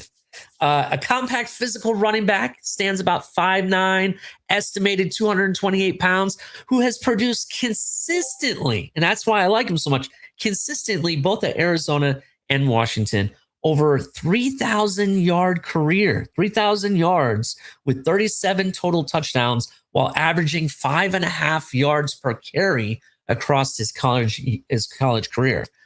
In 2025 season alone, now this may not sound a lot, but you just think about like what else he can do. He's logged 156 carries for 758 yards, 15 rushing touchdowns, 4.9 yards per carry, while also contributing a receiving of over 300 yards, highlighting his 3-down potential, right? Coleman's strength center on his power running style, contact balance, vision, ball security. Guy, make sure he's always in the tape. If you watch him, right? If he gets in the open field, he may not have the most elite speed, but he definitely has the breakaway speed and burst of speed to be able to get himself going down the field very quickly. He's very, very fast in between the spaces, and he always seems to be falling forward. Very balanced running back, in my opinion. He also is an amazing receiver. Definitely keeps his eye on the ball, soft hands. As soon as he catches the ball, he's already moving forward before you even know it. Some of his weaknesses, though, people say he has that limited elite breakaway. Like I said, it's not necessarily elite speed, but he definitely has it. May project more as a physical chain mover than a home run hitter. I don't know about that. I'm watching his tape. He definitely has some home run hitting ability. Some of his NFL comparisons, they say, are C.J. Anderson, James Robinson, even Doug Martin, who backs that were known for their toughness, balance, and efficient interior rushing. So definitely check him out. In regards to his NFL draft grade, Jonah Coleman projects to be a mid-round NFL draft prospect, roughly day 2, maybe day 3. But I'm going to say, for me, he's going to be at least at the very bottom, a 3rd-round draft pick. That, for me, is a day 2 solid guy whose ceiling is that of a physical starting running back in a committee system. So even in a system that we like to run as a Miami Dolphin, having that committee, he would fit very well. And that is a compact build, strong contact balance, dependable between the tackles, running style. At his best, he can be a tone setter who thrives in the gap or inside zone schemes. A lot of fitment standpoint, a lot of people say that places like Baltimore, Pittsburgh, Cleveland, or even San Francisco would be an amazing landing spot for him. Check him out, Jonah Coleman, running back out of Washington. Man, it's hard to argue with y'all, Lee. It's hard to argue. You know, this guy, man. So, how about that only lost 1 fumble and 396 career touches? Ball security, man. Ball security. I love it. Take that all day long. Reliable pass catcher. People say he never usually goes down on the first contact. We got people saying, you know, to your point, you know, you had C.J. Anderson and all that. I see other people saying, you know, the bowling ball backs such as Maurice Jones-Drew, Brian Robinson Jr., and David Montgomery. So, yes, yeah. Again, high floor production running back, high football IQ, obsession for ball security. That's the dude. That's the guy that you want. Like, if you're going to rebuild a team, you need a guy who's just going to, you know, you need to get some yards, get some dirty work during your game. You hand that dude the rock. You say, take care of it. That's awesome. Good find. Yeah, absolutely. Steve, do you have any thoughts? Yeah. So it's going to sound like I'm saying a negative, but it's not. It's to make an emphasis on something. Though he doesn't have the top end speed, right? He's going to be a 4.5 guy. His burst is beautiful. His ability to burst out of a tackle, his ability to spin and pinball, as they say, through the arms of tacklers is very nice. He's going to make a wonderful number 2 short yardage rotational back for the middle downs, like second down back, when you really just want to send somebody up the middle and just lay a hit into somebody. This guy is really nice for that. His low center of gravity helps with a lot of that. Being 5'9" and 220, 230 ish, like he's just a small, compact little I don't even know what to call them. Little like roly poly oly, little roly poly in the Yeah. middle. Gotta love it. I love those types of backs. I just want to point this out. I think, and this is a hot take, that's more related to the Miami Dolphins. You know, that's our team. I will say that if you watch his catching ability, especially as a receiver, he's very good. Soft hands, really good out of the backfield, even intermediate throws. I've even seen him catch balls downfield, like the beyond the intermediate. You know what I'm talking about? I think that's his superpower, but that's also not the hot take I have. The hot take, he's only an inch taller than Devon Achane. And even though he doesn't have Devon Achane speed, he does remind me of some of the, like watching his tape, he does a lot of things that Devon Achane does, even when he's not the main running back, right? I hate And you. they have him in the receiving game or whatever. And I want to say he's a poor man's Devon Achane for those type of abilities. Not so much that he has the speed, because definitely he may not have the top end elite speed. His quickness and burst breakaway, I think his breakaway is very elite in my opinion. That's just my opinion. But he looks fast on tape, even though it may not be there. So I that's hate my you. thought. That was my immediate thought watching him. But the 4.5 speed made me not want to say it and come off sounding goofy. Yeah. I hate that you said it because that was my thought. He Yeah. reminded me of when I was watching Achan at A&M. His ability to find lanes that aren't there, and then when the first tackle comes to him and he Yeah. hits him with that like shoulder spin. Yes. Yeah, definitely. Definitely. I agree with you 100%, Steve. Like, it's definitely, I saw the tendencies. I was like, he may not be as fast, but he does a lot of things just like he does. And I like it. I definitely take a hit on it. Do understand the 4.5, though, that's an estimate. We don't know. In the combine, who knows? Maybe he's faster than 4.5. We just don't know yet. So when we have the official, then we can put a stamp on it. But I like what I see so far. So that was my guy, Steve. Unless you had anything more to say about him, that was my home run hitter for out of my three guys. I do not. All right, Steve, you're up. Who's your guy? So I'm gonna mention two at the same time because one of them I wanted to talk about, but he's not going to be doing anything during the combine. Okay. Unfortunately, during the Senior Bowl, he got hurt. So I'm gonna get him now. Nick Singleton out of Penn State. He is my Devon Achane of this draft. Everybody was huge on Bijan Robinson. Everybody was huge on Jahmyr Gibbs. I banged the table for Devon Achane. I'm telling you, whoever takes Nick Singleton in this draft is getting an absolute steal. The question is, will he stay healthy? This man hit 23 miles an hour in college. He is a speed demon at 6 foot, 220 pounds. He is going to carry the load on any team he plays on. And he's got a stiff arm that it's like hitting somebody with a lance. And he's got long arms. Remember we were talking about Emmanuel Warren, the safety? They have almost the same length arms, 32 inches as a running back. So his stiff arm is going to be nasty against uh, especially corners and safeties with shorter arms.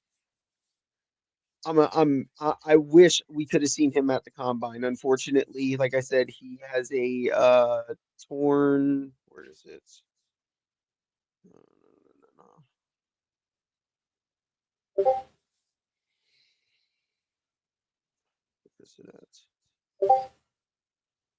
I forget what it was called. It's a complicated word, but he got hurt during the Senior Bowl. However, the guy I'm actually going to talk about is his tag team partner, Katron Allen, the guy I just hinted at earlier. 5'11", 217. I think you could put 5 pounds on him without any worry and concern to get him up to 225. 1,300 yards rushing. He carried the bulk of the carries for Penn State. 15 touchdowns. That's 2 years in a row he's had over 1,000 yards rushing and nobody talks about him. He's not going to have the pull away speed, but he has a good initial burst. He actually looks faster on tape than he actually will probably run in a 40. It's just once he gets about 20 yards down the field, you see that speed starting to really wane hard.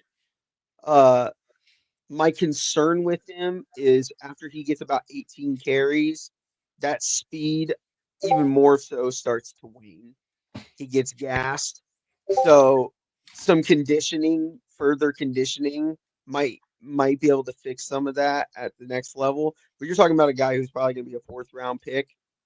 He's going to be like the Jalen Wrights of this draft, guys that go in the middle rounds, and it's either going to be a hit or it's going to be a miss.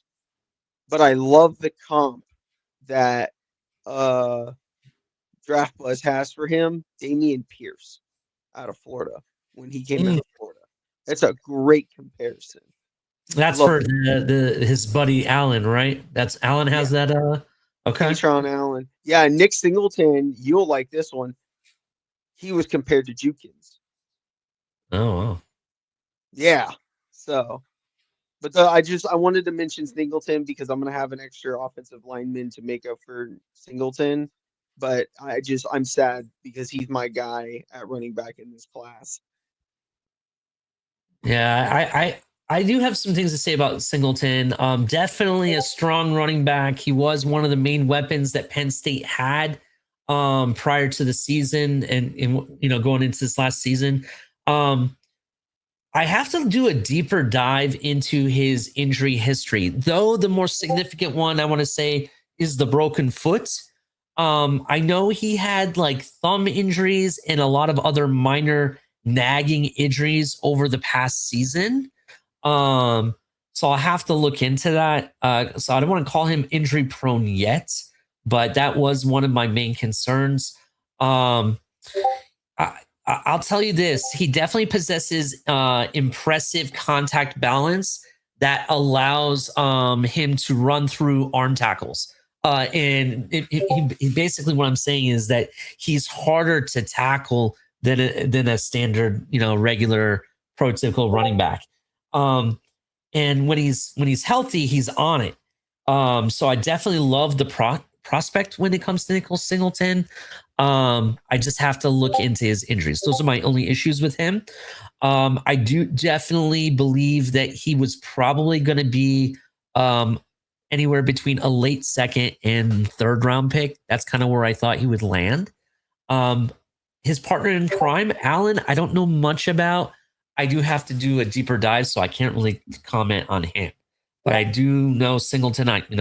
Being an Ohio State fan, I had to watch him, throughout the years. So definitely a great prospect to have. Hopefully he can come back healthy and show what he really has. So that's what I got to say. What do you got to say, Misty?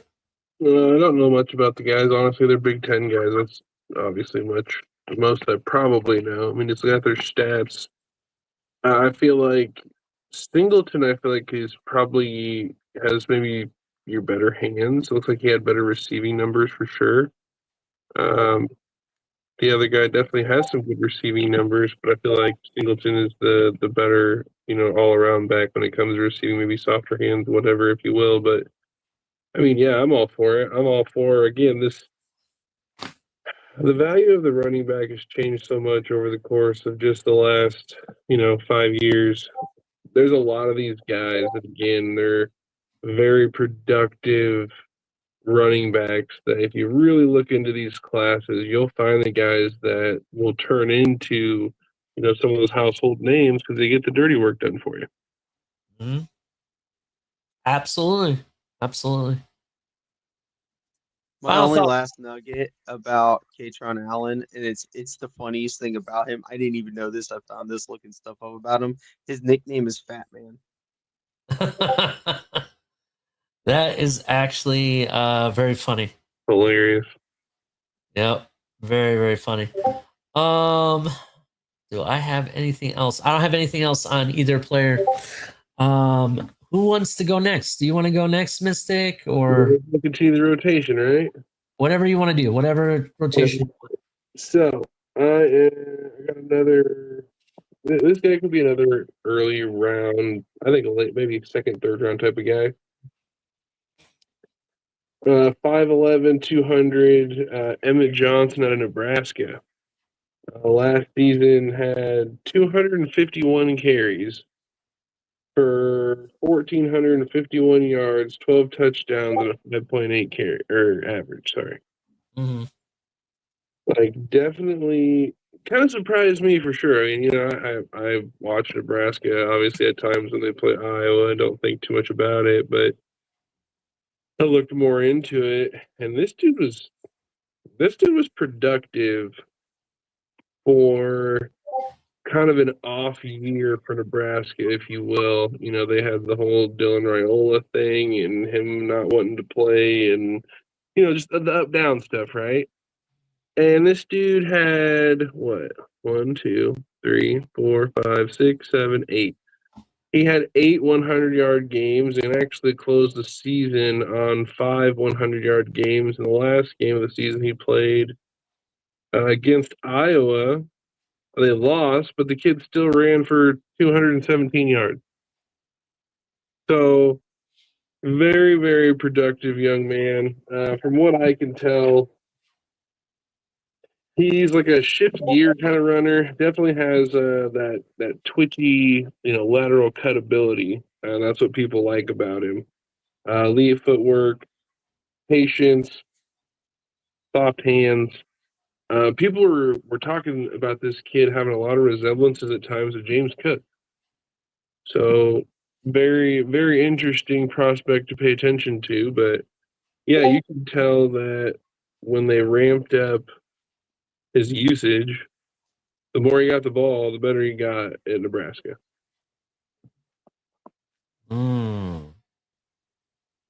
What do you got, Steve?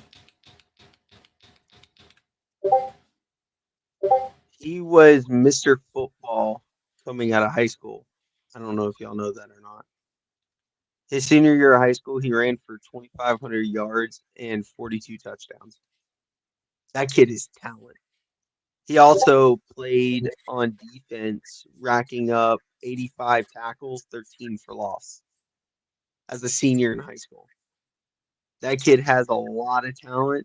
He's a good receiver.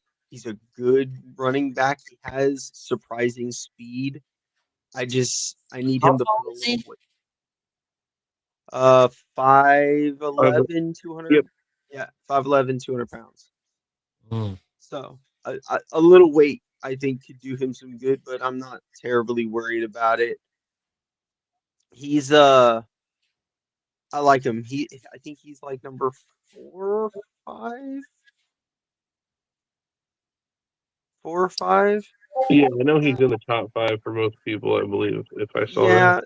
Yeah, something like that. Number 4 or 5, I think, on my list. I'd have to go look at my list I was working up.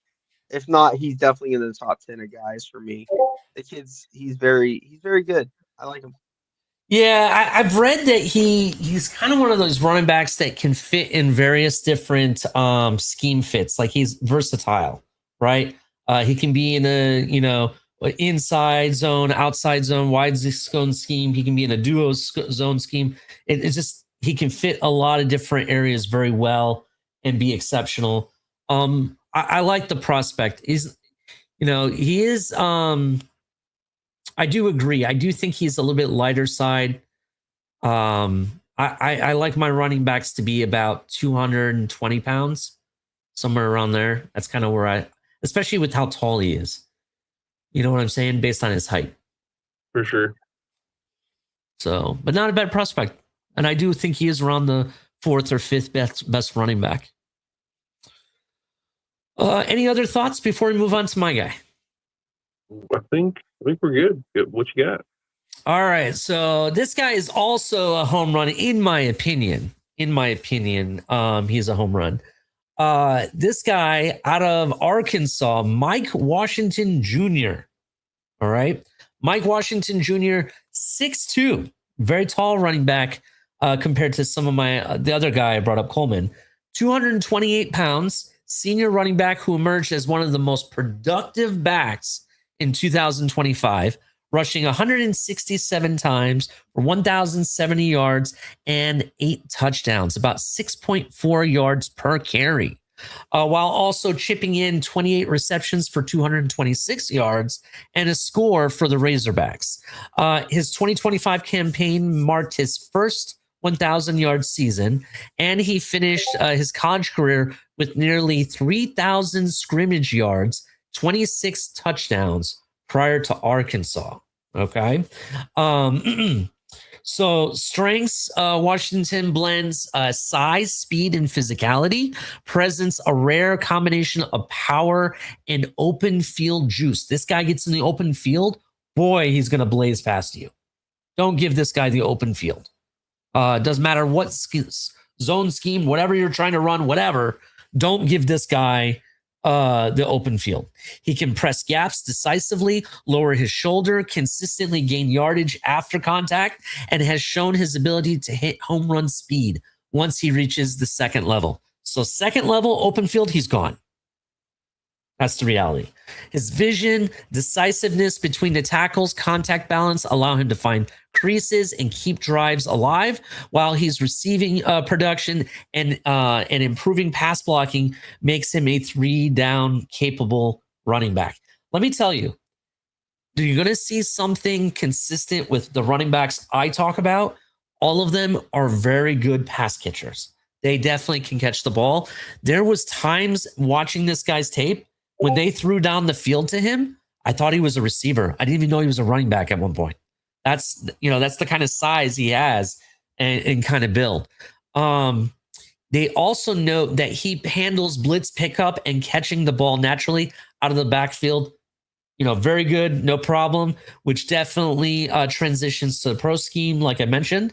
Some weaknesses to point out: inconsistent leg drive. I don't know if I agree with that.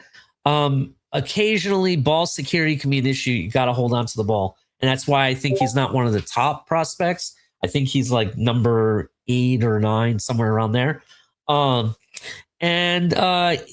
Basically, because he transferred multiple times from Buffalo, New Mexico State, and then to Arkansas, some may question his system continuity and being able to fit in different schemes. I don't really hold it to him against that, to be honest. I personally think if you go somewhere and it's not a good fit, then it's okay if you transfer. I don't like to see multiple transfers like he did. Okay, I give you that. This is his 3rd team, but I want to know what the reason behind the other 2 are. I'd have to really look at that to really see if I'm going to hold it against him, to be honest. Because I do think players do have a right to transfer under certain circumstances. Just want to point that out. As a player, I don't want to hold that against him. But also you could say that transferring to different schemes is good because now he has experience in different types of running schemes, right? Different type of teams. So he has the experience to be able to adapt, I would say. So that's also a good thing. To break down his NFL comparisons, he draws comparisons to a physical, versatile back with traits similar to the late career of Latavius Murray, people say.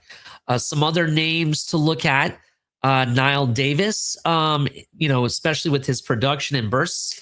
And this one was very interesting. And I agree with it if you look at his downhill decisiveness running and his running style. When you watch him run, he runs like he's standing up straight.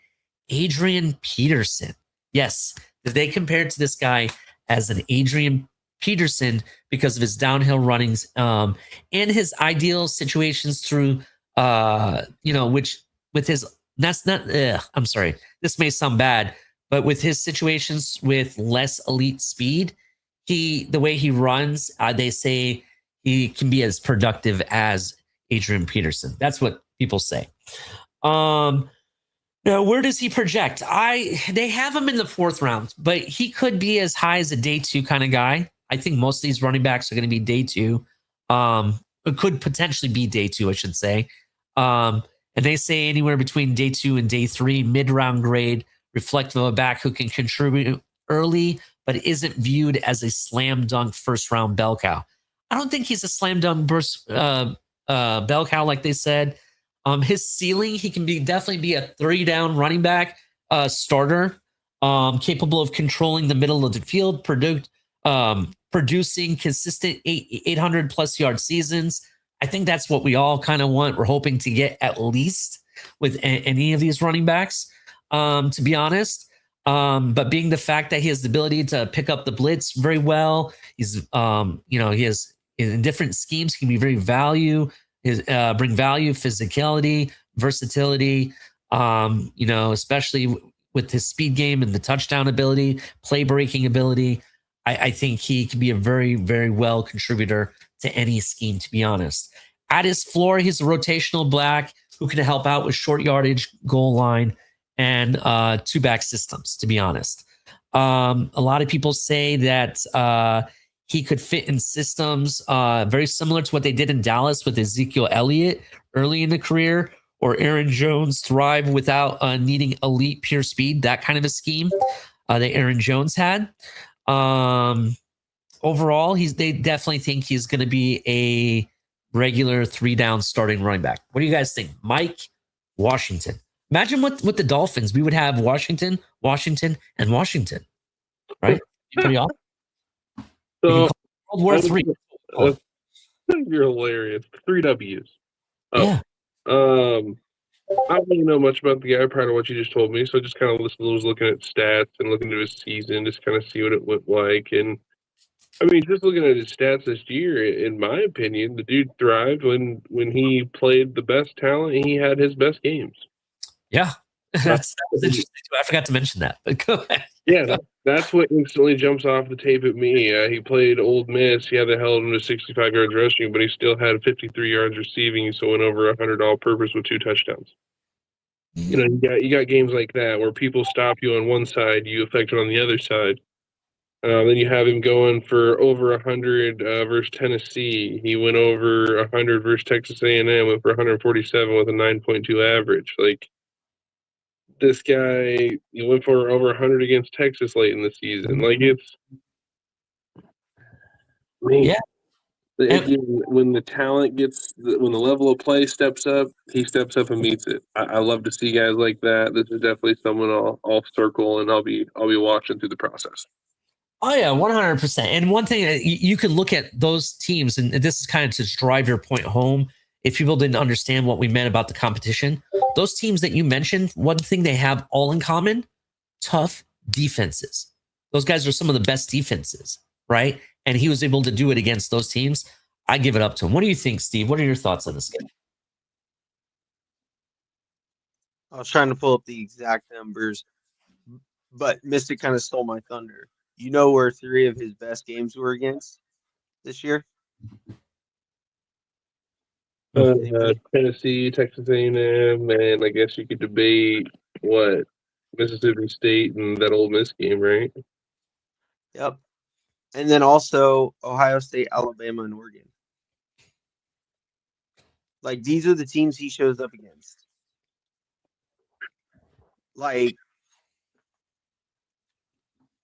these are those guys that you get late. I don't know if he'll ever be a number 1 because he's never had more than 185 carries in a season.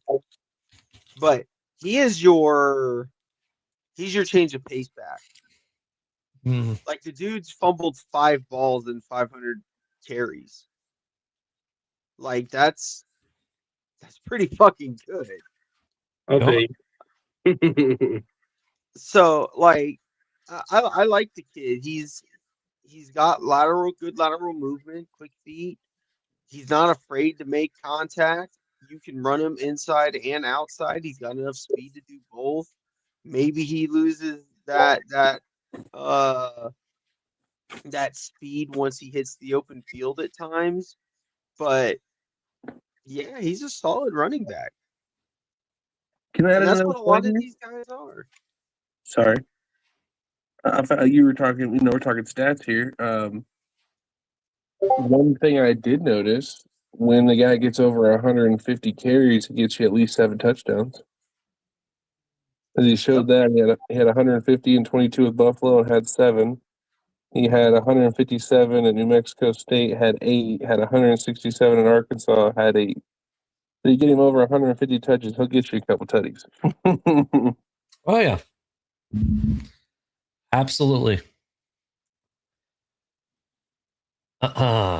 Any other final thoughts on Mike Washington before we move on to Steve, his last person? I think he has. Yeah.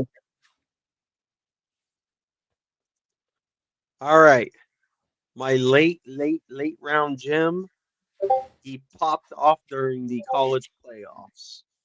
Everybody was talking about Roman Hemby for Indiana, but didn't nobody want to give Kalen Black the love.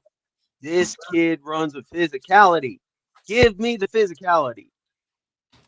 He is downhill and isn't afraid to lay a shoulder. That first guy tackling, you better have 2 of them or he's breaking it. He has the speed, he has the momentum, and he's shifty. Unfortunately, he's a little bit on the smaller side as a back, but as a number 2 in somebody's offense, he's going to be great. Real quick, I don't mean to interrupt you, Steve. And I love the love that you're giving to Kellen Black because I wanted to pick him first. Because I do agree with what you're going to say about him. Is he invited to the combine? I thought he was. Was he not? I don't think he's in the draft. Yeah, he's in the draft because he was at the East West Shrine Bowl. Give me a second here. What's his first name? What's Black's first name? Kalen Black. Caleb, CLAB? CAELON. Kalen. Okay. K is in kite. Okay. Yeah. Let me look here. Black at Combine.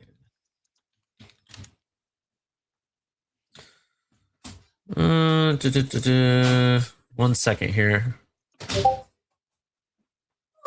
No, he wasn't. He was snubbed. Okay. But go ahead, talk about him because I do think he's definitely a draftable prospect. Draftable player, and definitely deserving to be at the combine. I think that was one of the biggest snubs. But go ahead, definitely. Well, that makes me sad. It makes you sad too, to be honest. Should. And it makes me even sadder because I had actually I had my wrong page up when I was talking about your running back.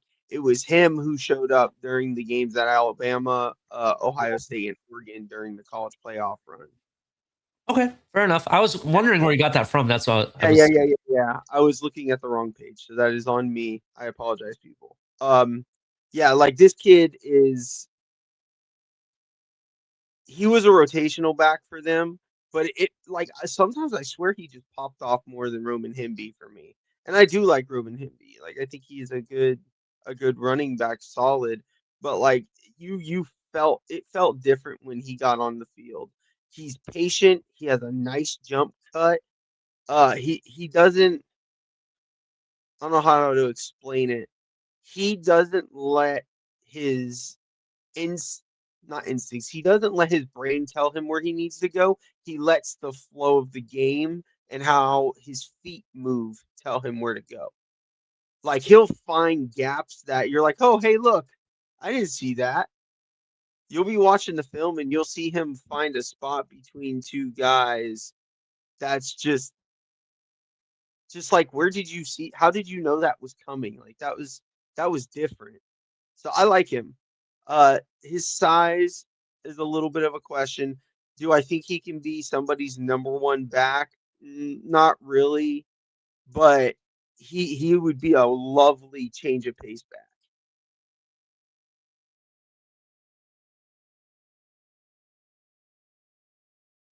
You're muted, my guy. I'm sitting here talking to myself. I agree with you completely, Steve. The 2020 5 season alone, he had what, like 1,000, over 1,000 yards, I want to say.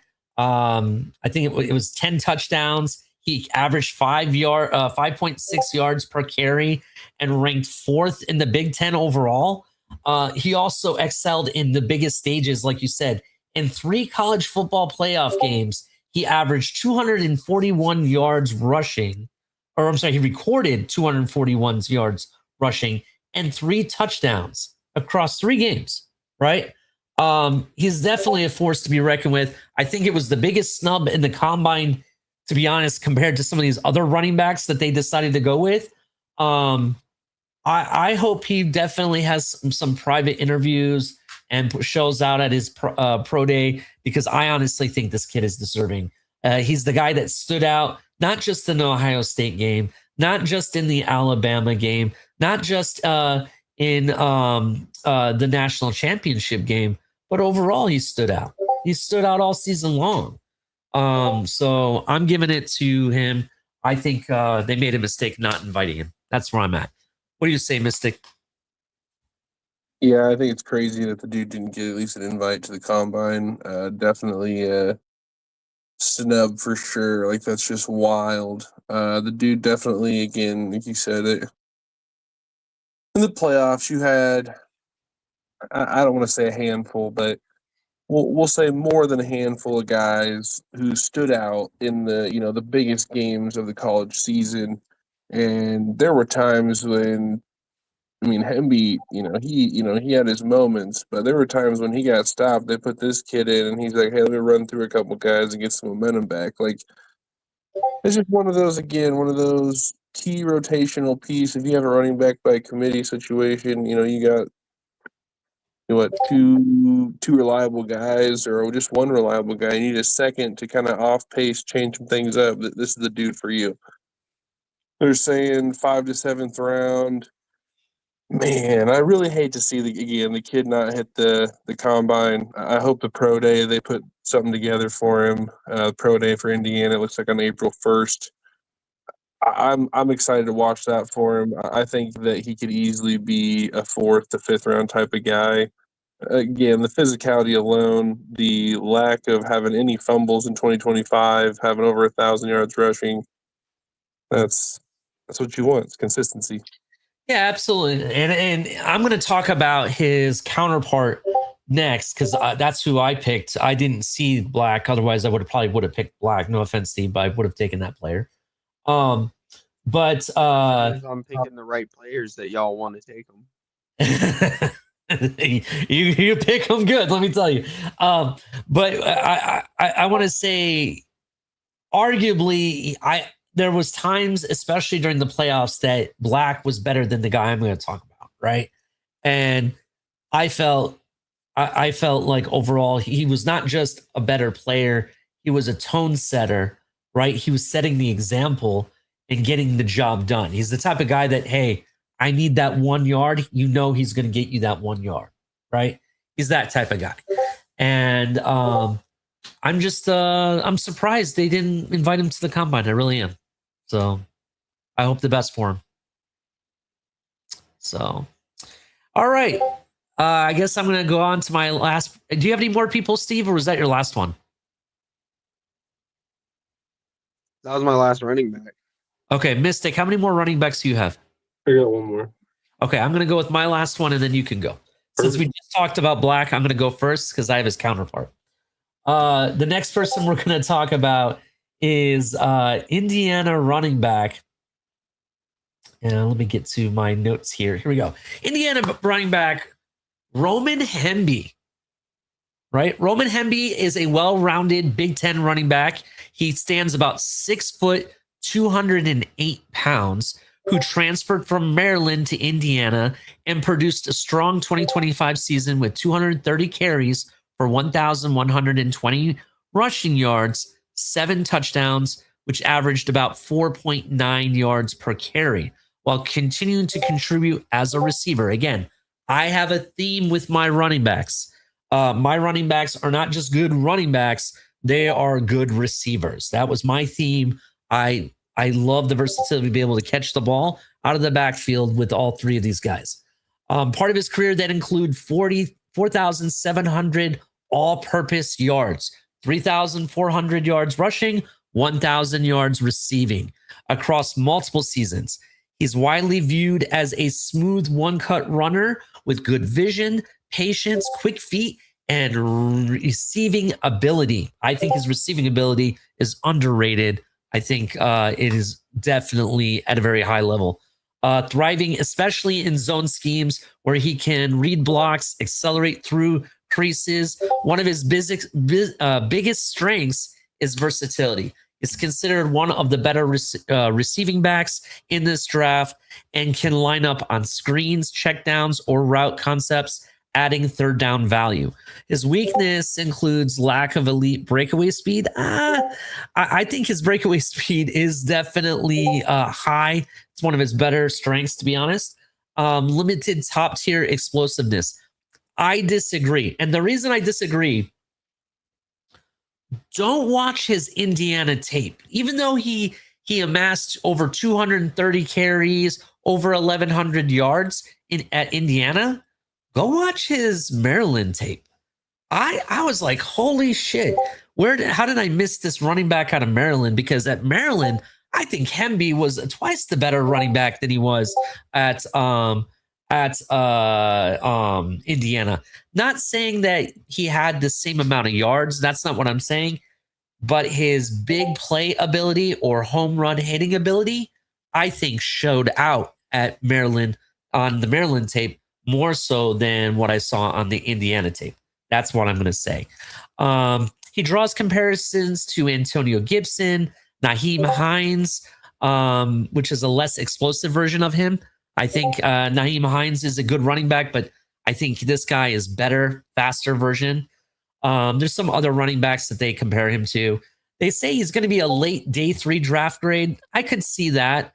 Or even a priority free agent projection. I don't know about that. I think he's definitely draftable, especially if they look at his Maryland tape. I think it's night and day versus Indiana.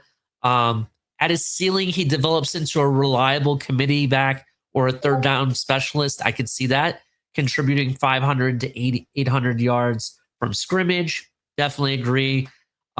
His floor is he's a depth running back and special team contributor.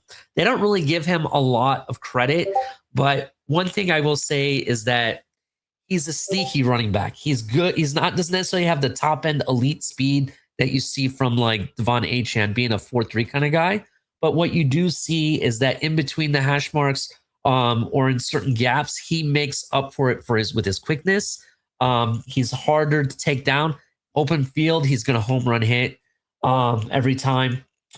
His catching ability, like I said, that's where his superpower is. He is a much better receiver than a lot of these running backs. I want to say he's top 3 at the receiving ability for me at these running backs.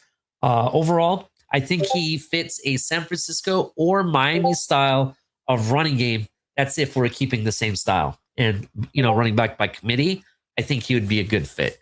Definitely check out Roman Hemby. I think he's definitely a good pickup for a team looking for a running back, especially teams that either running back by committee or run some of these scheme fits like inside zone or wide zone schemes, to be honest. What do you guys think? I like Hemby. I like the guy. Again, really good prospect from Maryland. To your point, didn't quite get the touches that he got in the 1 year at Indiana at Maryland. Yeah. You see that one season, I believe in 22, he had 10 touchdowns and like a north of 5 yards per carry. Mm-hmm.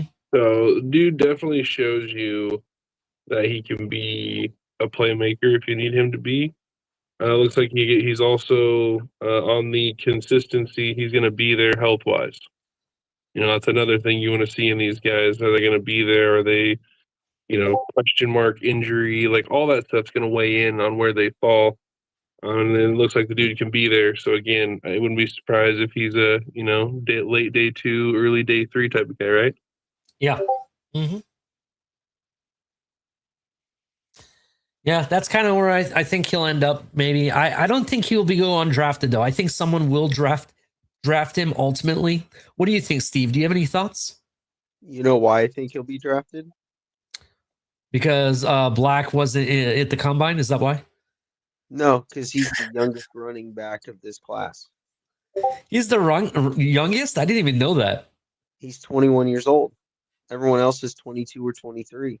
He is the youngest running back in this class, which means he can still put on a little bit of weight and a little size. Not much. I don't think he'll get much bigger. Yeah, man, like this, it's there. He honestly, and don't be surprised if he loses. He might come in a little lighter in the draft. He might hit that 4.39. I think he's gonna push for it. And if he does, he's gonna shoot up that. He's gonna I mean, shoot. he's already estimated at being a 4.4 guy, so it's very possible. I think he's faster than a 4.4, but we'll see. We'll see. See, that's why I think he definitely has the home run ability. And that's the other thing. You go look at the Maryland tape versus the Indiana tape. I would argue he looks faster at Maryland than he does at Indiana. And I would also say the one thing I do also like about him is he doesn't have a lot of wear and tear. He's got fresh young legs. That means a lot. Like you would be surprised, but it means a lot. He's a receiver. He can be a solid. I don't know. Again, it's another one of those guys. I don't know if he'll ever be somebody's number one back. He might as he gets older, but I could see him being used like Alvin Kamara. I think it's a very fair comparison of usage.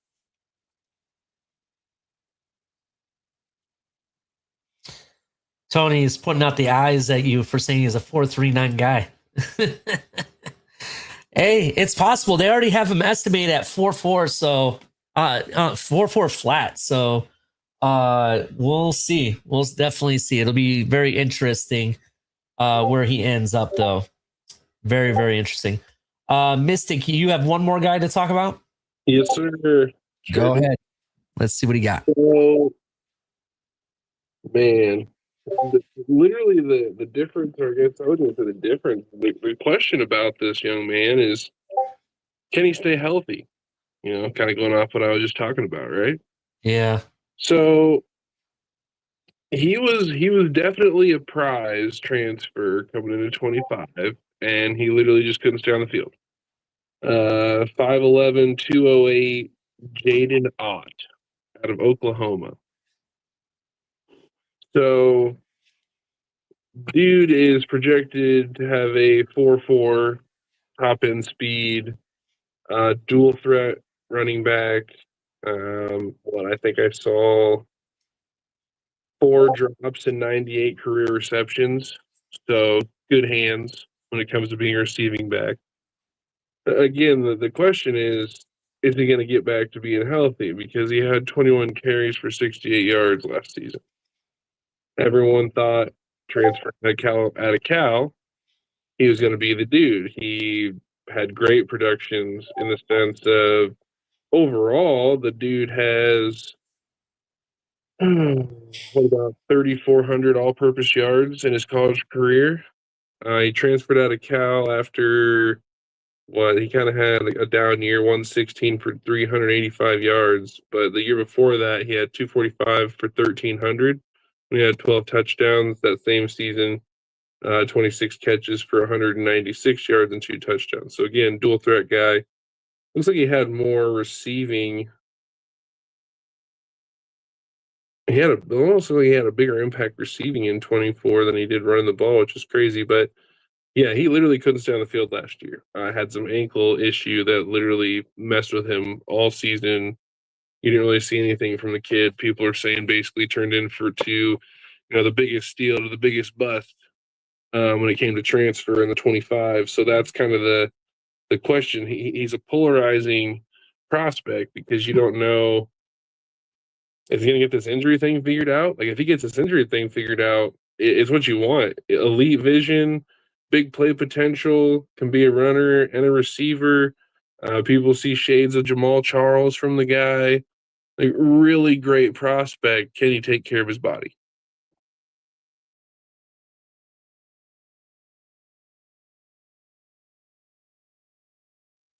And you're muted again. I was passing it off to Steve. So, for us being who we are, my concern is that he's a Raheem Mostert. If you get what I mean. Like Yeah, it's for sure. always something. I don't know. I don't know if he'll ever quite get that full year back under his belt. We'll see. He man, he's got a lot of talent. Again, like this kid's faster than he's perceived to be.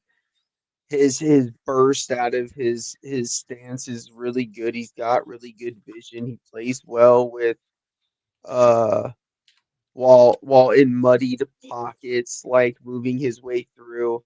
He could work on his pad level, which would be nice. I think he needs to gain a little weight. But from a runner to his ability to catch the ball, like I like him. He's got a lot. He just man, that kid, he's got to find some health and he's got to stay healthy.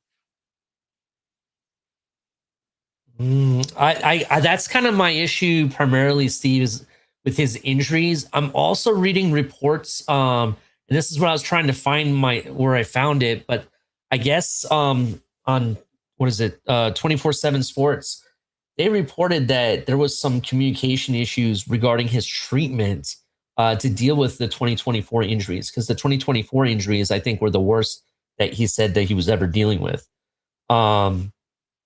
So they could be a lot worse than what we know. I know he had the shoulder issue, the grade 3 ankle sprain, and some other injuries. We talked about the running back that I want to say, who was it that just had him up? That Steve had up, Steve's last guy. I want to say that guy had a lot more carries and a lot more games that he played. I want to say Black? Yeah, I want to say he did. I think he did. Hemby, I know, played a lot more games. He played 54 games versus what? What does Ott have? I want to say he has like 40 something, right? Something like that. Let me find him real quick. I can tell you. Here it is. He had played 41 games with 1,707 snaps. Hemby played what? 54 games with over 2,100 snaps. Injuries. I think he has the talent when he's healthy. I just think injuries are his biggest issue, and that's what hurts him. So that's what I have to say.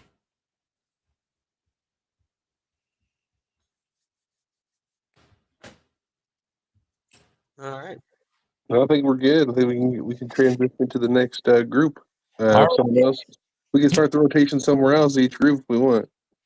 Okay, sounds great. My next thing I want to talk about here, the next group. Before we get into it, make sure that you hit the like button. If you're brand new to our show, subscribe, turn on the notification bell. We do this every Tuesday, sometimes more than just Tuesdays. Sometimes we do two episodes a week. It's very possible, depending on what's going on.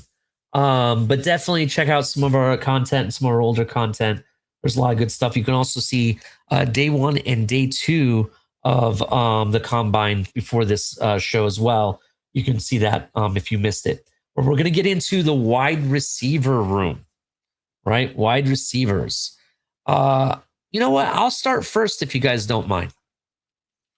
Sounds good, man. All right. So wide receivers, and I know when we started talking about the Combine, we talked about the running backs. I started with a running back out of University of Washington. Well, I'll start my wide receivers with a wide receiver from the University of Washington, Denzel. And let me make sure I have the right guy up to be sure. Yes, it is. Denzel Boston, wide receiver out of Washington. He's 6'4", 209 to 210 pounds estimate, who emerged as one of the top targets for University of Washington. He had 62 receptions for 881 yards, 11 touchdowns in 2025. He averaged 14.2 yards per catch. Right? That's 14 and a half yards per catch almost. After leading the team in receiving the previous season as well. So it's not just a one-hit wonder. It's the past 2 seasons. Over his college career, he totaled of over 132 catches for over 1,700 plus yards and 20 plus touchdowns, establishing himself as a reliable red zone and possession threat.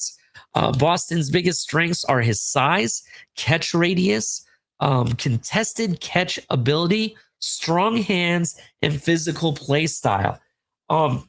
Yes, a lot of his watching his tape, a lot of his tape, you'll see him in catching some very contested catches. He eats along the sidelines. I want to say I've seen him in double coverage, triple coverage, and still come away with the ball. What else can I say about him? They say that he uses his frame very well, tracks the ball effectively, and can win in traffic while providing blocking value on the perimeter. However, weaknesses also include limited elite burst. I definitely agree with this. He's not the fastest guy, but he's the fastest, in the spaces. And he gets with his route running, he gets where he needs to be to catch the ball. What else have they said to him about him? And he has modest yards after catch explosiveness. Okay, I kind of agree with that.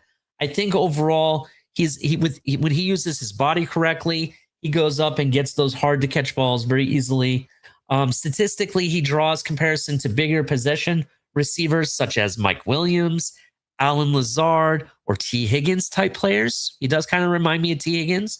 Any type of wideout that values their size, reliability, and can be a definite producer in the red zone. For his NFL draft grade breakdown, I say he is going to be a day 2 NFL projection. I definitely think he could be an early day 2 receiver or borderline wide. He can be a wide receiver 2 for sure, but borderline wide receiver 1 who becomes a quarterback trusted contested catch target. So basically, he would become a wide receiver 1 when your quarterback, he's your go-to guy for the quarterback essentially. His floor is he's a rotational possession receiver or situational red zone target because of his separation issues. To be honest, I think because he's such a good route runner, I don't think he has an issue, finding spaces or finding that separation in those senses. Yes, going deep down the field, man on man, I guess he would have issues there. But if you find up some easy in and out routes for him, I know he can get in the open space. What else? Scheme fit. He projects best in offenses that value bigger boundary receivers, West Coast or play action systems, Buffalo, San Francisco, or Pittsburgh type frameworks. When routes, timing, physical blocking, and contested catches are emphasized over pure speed. So that's where he's going to eat the most. Overall, I think this guy's really great talent. Like I said, his contested catches jumps off at you because a lot of his tape, you see him making these hard catches. And he has very strong hands, and he's a very big, tall receiver. I think he can definitely use his body. What do you guys think? Denzel Boston. I think that you're potentially talking about the future wide receiver for the Miami Dolphins because, our GM did talk about getting, some more size.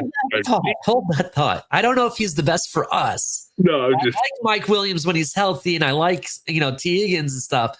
But there's another guy that I have that I think would be a better fit, which I'll talk about. But go ahead, continue. No, I just wanted to throw some things that just kind of be funny about it. No, I like what I'm hearing. Again, just kind of to reinforce some things you're saying, it looks like 70%. I can't even talk. 77%. There we go. I talked about it. There we go. I said it. God, dude. Getting kind of tired. Not going to lie to you. 77% of his catches last year were contested catches. So the dude, you're giving those 50-50 balls, you give him a chance, you're coming down, 3 out of 4 times. So I'm loving it. Huge catch radius, high level run blocking. What was something else I saw in here? I saw people giving him the Puka Nakua comparison, prototypical X receiver, plug and play type of thing. Like there's a lot of upside to this guy. Mm-hmm. It looks like, again, the biggest thing that people are concerned about is just that top end speed, and occasionally struggles with press coverage. So again, I think you can fix the press coverage thing, good coaching, this and that, top end speed, you get those more crisp route running, you can get the separation you need, right? Mm-hmm. Definitely. What do you think, Steve?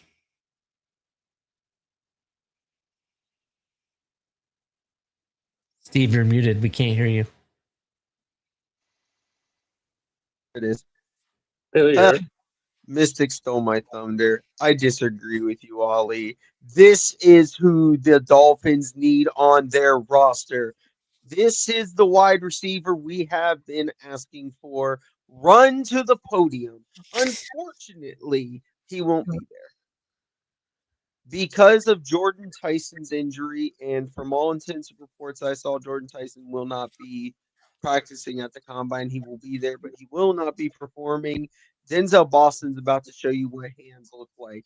You know what I don't care about with top end speed? When you have a Mike Evans on the board.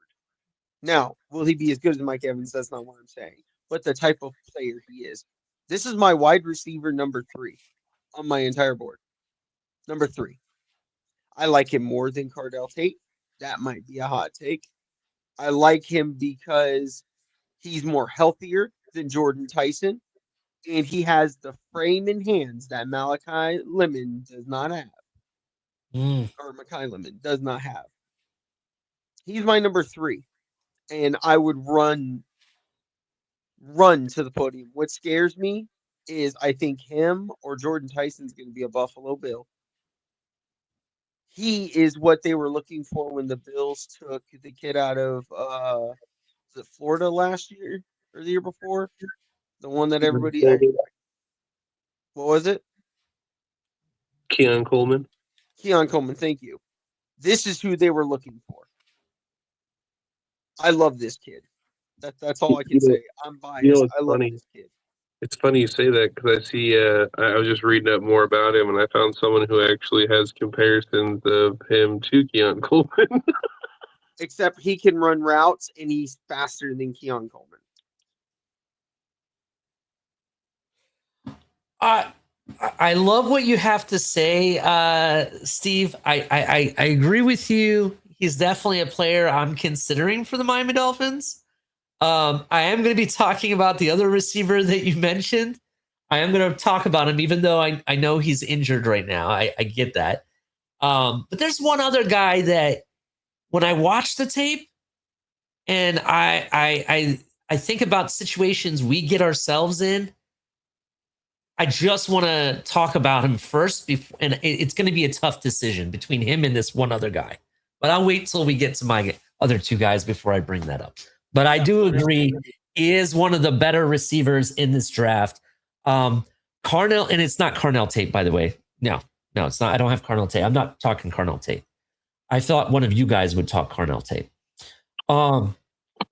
Nah. I love his size. I love his contested catch ability. 70%, like you said, Mystic.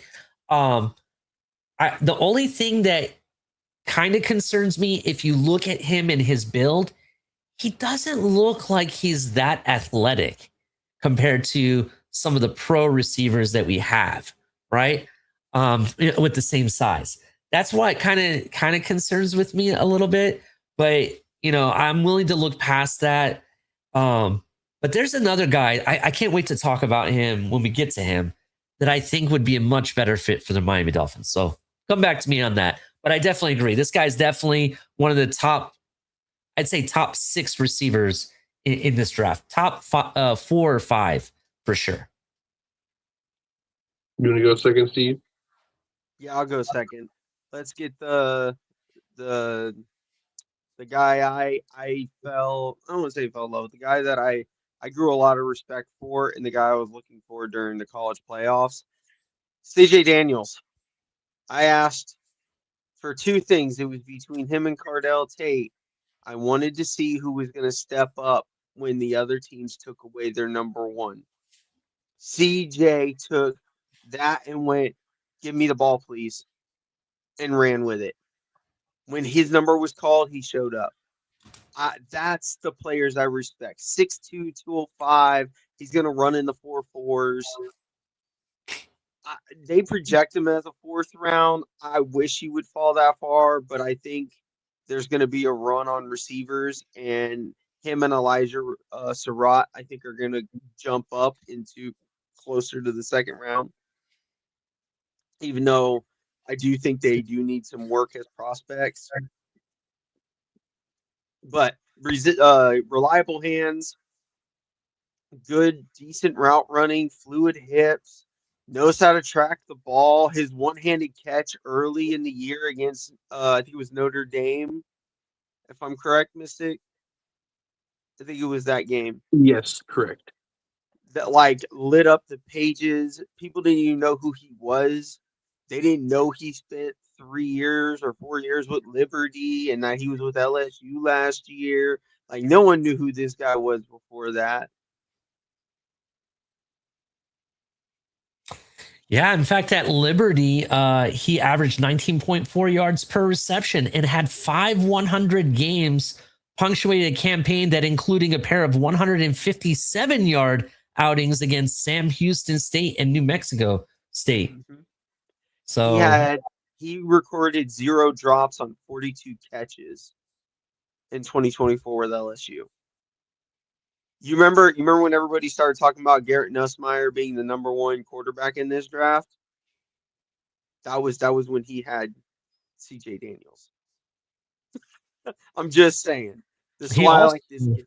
He's yeah, consistent. definitely. I like CJ Daniels. In fact, something I didn't know, because just talking about when he was with Liberty, right?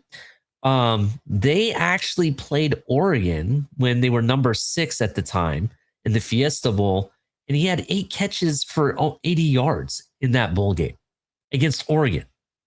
So it wasn't the fact that he played for a lesser team and they played against like chump talent. He showed he could still do it even up against a top 10 team like Oregon at the time. So I like CJ Daniels for sure. Definitely. Who's this guy again? I don't know who this guy is. I'm just kidding. I'm just playing.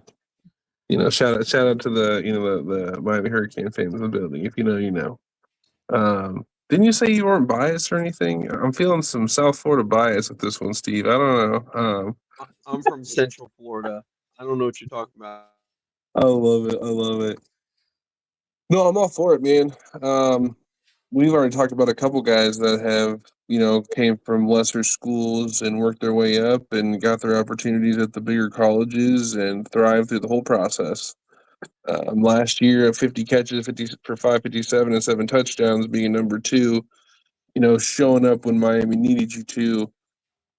No, nothing wrong with it at all. I'm very happy with it. He's a 6-year guy, but again, high production over that 6 years of his college career. So I'm all for it. I have no problems. I guess he had some injuries in 22, a little banged up in 25, but again, for the most part, from what I can tell, the dude's been there. He's available, reliable hands, good size. I don't think it'd be a problem if we're looking at, again, our GM talking about adding size, this and that. Day 3, round 4 or 5. If we haven't taken a wide receiver, why not? It's in your backyard.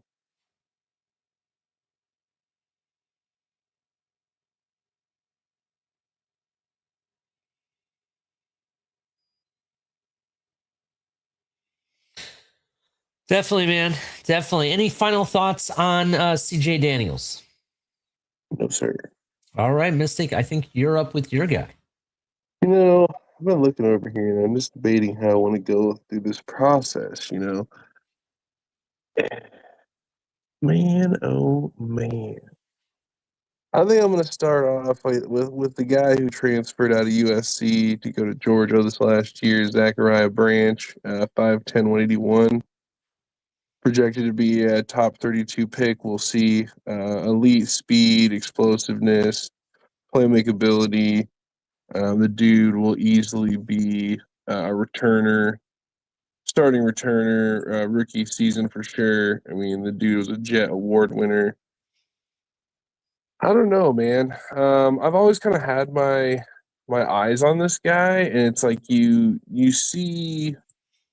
I saw flashes when he was at USC, right, and then he transfers. I feel like he had some downtrends the last couple or the last year at USC, and kind of had some drops and some problems. And then I feel like Georgia, you know, he definitely maximized his skills, but small frame, definitely going to have to work on his route consistency, the route tree, and then sometimes inconsistent with his ball tracking ability. But you know, you're getting comps to Zay Flowers, McCole Hardman, things of that such. Some people call him like the human joystick because he's so, you know, flashy at times. It's, do you want an elite slot wide receiver? Because that's what it is. I think he's just going to be a slot guy. There's no way you want to put him, you know, outside consistently. You want to find ways to get this guy the ball in his hands line to make plays, and you know, scheme fits is what this dude needs to be.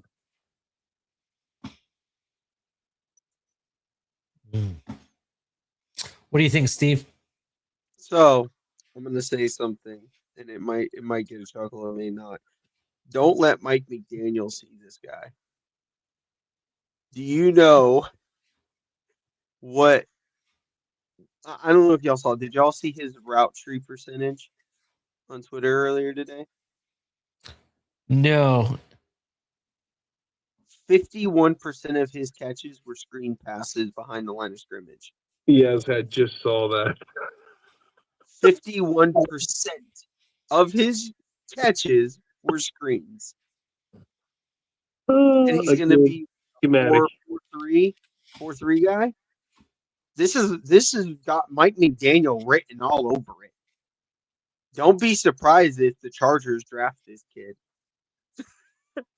What school did he play for again? He went to Georgia last year, but prior to that, he was at USC. Okay. Yeah, crazy. Like like you said, you don't see him playing on the boundary. Don't tell Mike McDaniel that, because this is the type of kid. Like I was joking with somebody on Twitter earlier today. Like Mike McDaniel would use him like Devon Achane. Very similar skill sets. Yeah, and he's what, like 5'10"? Yeah, 5'11". 5'10". He is 5'10". He's the shortest wide receiver that I got. Shout out to Tony. I'm just done with these 5'10" guys, bro. That's where I'm at for the Miami Dolphins. But to be 100% honest, speed kills, bro. You got the fastest guy, and you think, you know, you got to take a shot at it. And I like my next guy. A guy I'm going to talk about. Not my next guy, but a guy I'm going to talk about plays with that. I want to say he plays with that speed. Definitely. So I can't hate it. I have to watch more tape on this guy, though. I have to do that.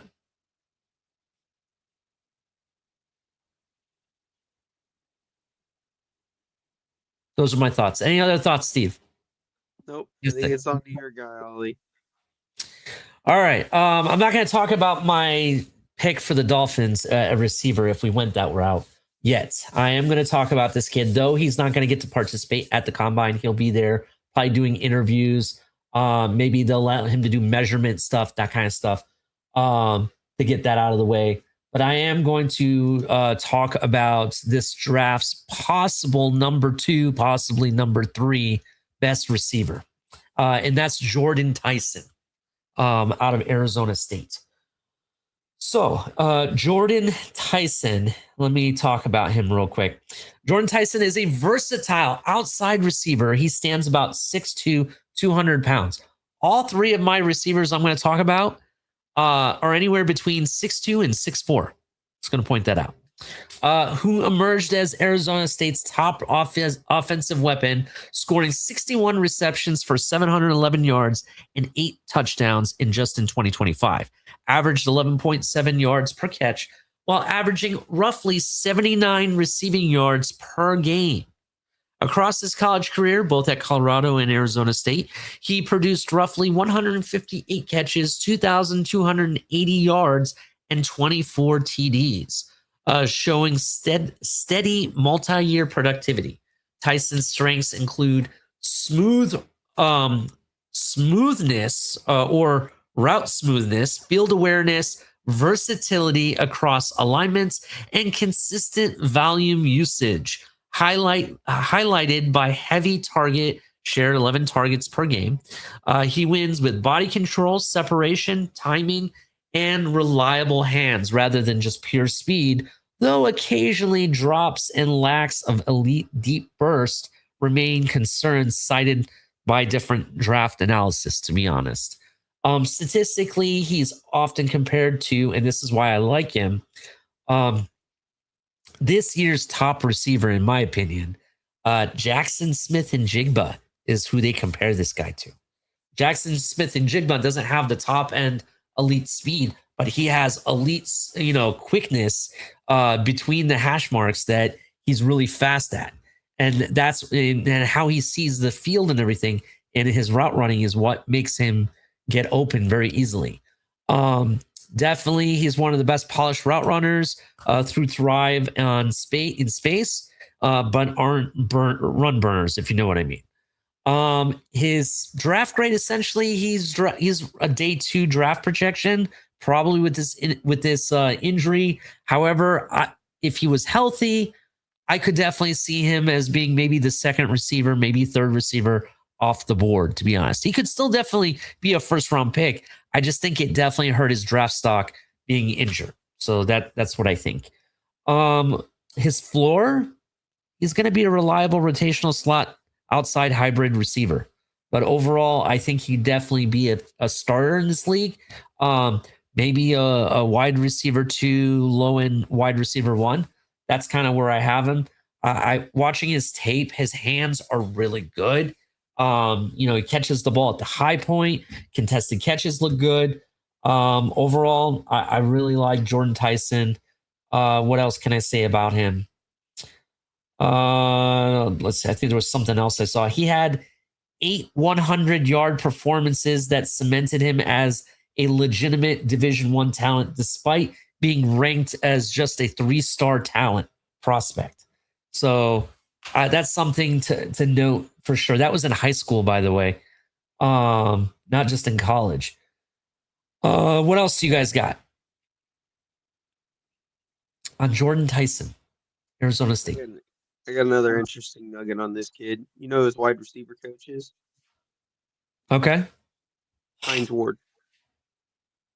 Hines Ward, that's a good one. That's actually a really good one. And it shows because he's 5th among all receivers in college at run blocking snaps at wide receiver. Yep. It's strong. Problem is, I think him and Will Johnson both got their bodies made at the same factory, because damn if this dude can't stay on the field. Like, I know you said he might be the number 2. If he didn't get hurt last year, if he could show he could have stayed healthy, he would have been the first wide receiver taken off the board. Yeah, because I think in the high end of things, and I'm sorry to interrupt you, Steve, but I got to say this because a lot of people thought I would talk about Carnell Tate. I don't think Carnell Tate is, in my opinion, the top receiver in this draft. I don't think he is. I'll be fair about it. I think there are other receivers in this draft that I think, in my opinion, are more deserving, to be honest. But go ahead. I apologize. It's not just that he's clutch. He has 12 first down conversions and 3 fourth quarter touchdowns to win games. Like the only question on him for me is his medical, and sometimes he fights the ball. He has concentration drop issues, and sometimes it pops up. It's not a lot, but it's enough that it caught my eye. But yeah, like the dude is just he has a he has an NFL receiver feel for zone. I don't know if that's something any of y'all saw, but he knows how to feel a zone out and be open. That you can't you can say you can teach that. That's instinct, and it shows. I like just what everyone's been talking, besides obviously the injury situation. I feel like you have those guys every so often. They just have just elite talent, but the question is health. And here's another one. Funny enough, I told people about a month ago. He really, from what people described him to me before I started looking into him, he really reminded me of Brandon Ayuk coming out of Arizona State, having just a natural gift for just getting open, and his red zone ability of just having a superpower where the dude's always open getting touchdowns is crazy. I'm all for it. I love what I see from the guy. Again, it sucks that you have to question the knee and hamstring injuries and the ability for him to consistently be on the field, because prior to last year, I mean, the guy went off for 1,100 yards and 10 touchdowns, right? And then this last year, 9 games, had 61 catches for 711 and 8 touchdowns. So it's like the production's there if he stays on the field. He clearly has the gifts that you want as a wide receiver to make the plays, to get the separation. I believe I saw something about his separation percentage. I think I lost it already. But he has a high separation rate. So again, if the kid can get his body right and stay on the field, I can definitely see that, number one for sure out of the kid. Mm. Any final thoughts, Steve, before we move on to the next guy? No, I'm good. All right. Check out Jordan Tyson. Again, he's not going to be probably doing anything at the combine except maybe they do some interviews with him, maybe even, measure him up, weigh him, that kind of stuff. There'll be that kind of stuff that they probably do. So he won't be out there in his underwear, as we call the underwear Olympics. All right. Who wants to go next? I'll go ahead and go, and I'm going to cut my list a little short just because we are running a little long tonight. Sure. I was going to talk about Malachi Lemon, but I think the combine will show enough of him. I'm going to go to something that has started to become a yearly thing for me, a Mizzou wide receiver. I know who he's going to talk about too.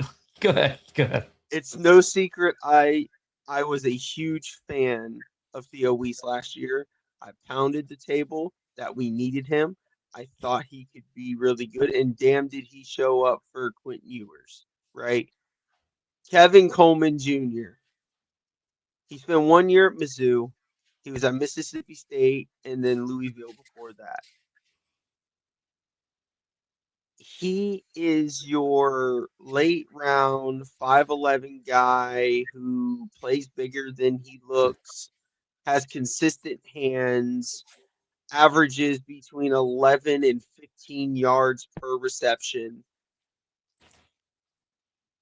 He's a route runner. He's like they always say, you have that reliable tight end for a young quarterback.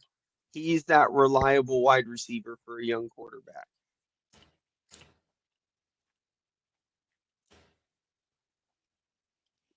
He's got pretty damn decent footwork. He's had 7 drops in his entire college career on 271 career targets. Like he shows up. Yeah, I'm a big fan. He showed up during the East West Shrine Bowl. Him and Ted Hurst. So What do you think, Mystic? I'm just going to be honest and say I don't know anything about the guy. I'm going to have to do my research, but if it's anything like the 2 bangers you told me out of Mizzou last time, then we're in for a jam. All right, I'm with you too.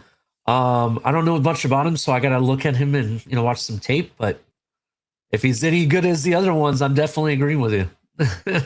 So, all right, Mystic, who do you got? Who's your last receiver? So I had 2. Actually, before we go, let's just talk about our next receiver. You talk about yours, and I'll talk about mine. Because I have 2 also, but we'll just pick one. You pick one. Yep. And then for offensive lineman, we'll just do a quick fire. Who we think is going to be, just pick one guy of your offensive lineman and who's going to be a quick fire, so we can end the show on that. Perfect. Give me 1 sec. Okay, go ahead.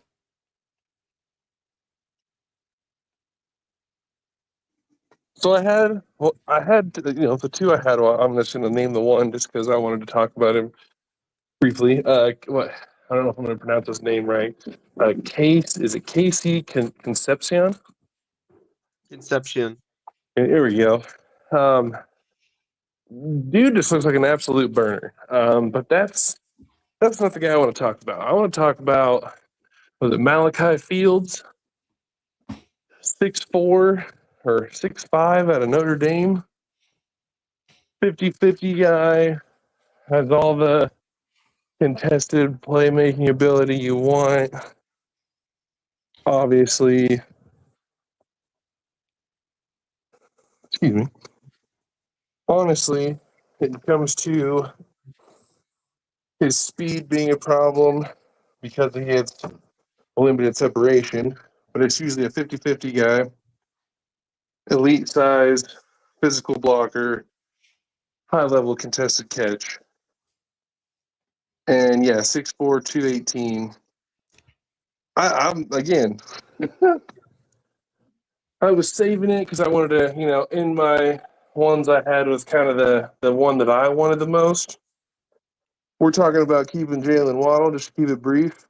We're keeping Jalen Waddle. I want this big dude on the opposite of him. Makes sense. Give me them hands. Sign me up. 50-50 ball. Red zone target. I kind of like it.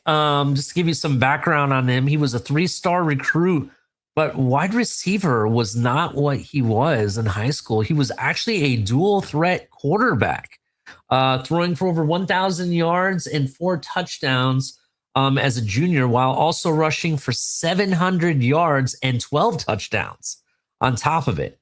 I think that's a great having that kind of experience, because as a receiver, as a quarterback who turned receiver, right? Where quarterbacks want you to be. You have a better idea of what it takes to understand timing, placement, as well as where the ball is going to be to be able to catch it easier. It's almost kind of like a cheat code in a sense. And it helps with continuity between you and your quarterback when you have that understanding of what their responsibilities are. I like this guy. He also he also played different sports too, not just football. I like that background overall. Something else, he started all 12 games in 2023 and hauled in 58 receptions for 811 yards and 5 touchdowns, earning second team all ACC honors. Overall, I think, I like the prospect altogether. And I do agree with you. For Miami Dolphins, this would be a good pick if Waddle's on the other side. What do you think, Steve?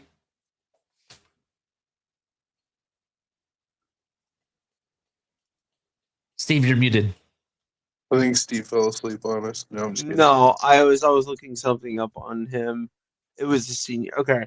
I was trying to remember if he was at the East West Shrine Bowl or the Senior Bowl. It was the Senior Bowl. This kid was making people look stupid during the Senior Bowl. His route running is nice. I forget who it was that he went up against. I know it was one. It was another not named Caleb Downs safety that I think he went up against that plays for Ohio State, and he torched that man. I'm pretty sure this is the guy that ran a post route right at him, and he was running like he was Jeremiah Smith or something, and broke his ankles, like legitly. So I like the pick. I like this guy. Whatever team he ends up, I think he's going to end up being something special. So. This is the kid I kept seeing us get mocked for as a wide receiver for the Dolphins. I love that. I love that. And I don't know if he's going to be a day one or day two. He may be a late day two kid and developmental because he does have some inconsistency in his game, inconsistency in his catching. But like this is the kid that you draft him and you're talking about him like the Bucks talk about Chris Godwin. Mm-hmm. Absolutely. I like this pick. Any final thoughts on the guy, Mystic, before I move on to the guy that I think is a better fit for the Dolphins? I'm running to the podium in the 4th round. Okay. All right. I know I already went over 2 receivers, but if we're talking about the Miami Dolphins, since you guys brought it up, I'm running to the podium, not as my first pick. This is if we, which I do expect us to draft a defensive player in the 1st round. That's what this is about. And I don't think it would be a wide receiver even if we don't go defense. This is if that pick's already been made. I do expect this guy to be in the 2nd round, maybe 3rd round, very possible, right? I'm going to go with USC's Jacoby Lane. Jacoby Lane is a prototypical big outside receiver, 6'4", 200 pounds. All my receivers were taller than 6 foot, right? I 6'2", and the other 2 guys are 6'4". Strong college resume and ascending draft profile. He finished his USC career with 99 receptions, 1,363 yards, and 18 touchdowns, including 49 catches for 745 yards, 15.2 yards per carry, and 4 TDs in 2025. Showcasing his ability to be vertical playmaker, a red zone target. Lane's key strengths include size, body control, high point ability, and contested catch prowess, making him a natural threat downfield and in tight coverage. His contested catch pops off the chart when you watch his tape. Literally, it is. Every other catch, he's either being double covered, it's been thrown behind him. He's going up and catching it at a high point. The guy just makes plays, and all of the throws seem to be down the field, right? None of these 5-yard out routes, none of these, I'm going to run 2 yards and turn around. None of that. He is down the field, all the time, and he's somehow coming away with the ball. What else can I tell you about him? He flashes crisp route selling and savvy release, especially on double moves, and his confidence at the catch point often wins battles against smaller corners. His weakness, though, he doesn't necessarily have the top end speed. They say he's around 4.55 guy, but when I watch him on the tape, he does look faster. So we'll have to wait and see where his number is. Separation consistency can be an issue as well. I don't necessarily see that. This guy finds a way to make it happen. If you watch his tape, you see some catches and you're like, how did he catch that? That's what you're going to say. People say that he reminds them of either George Pickens or Michael Pittman is another guy they compare him to. Like I said, he's a day 2 kind of guy. I honestly think he's either going to be 2nd or 3rd round at the very worst. His ceiling is being a reliable outside starting wide receiver who consistently wins contested targets. Could be a low-end wide receiver, a low-end wide receiver 1.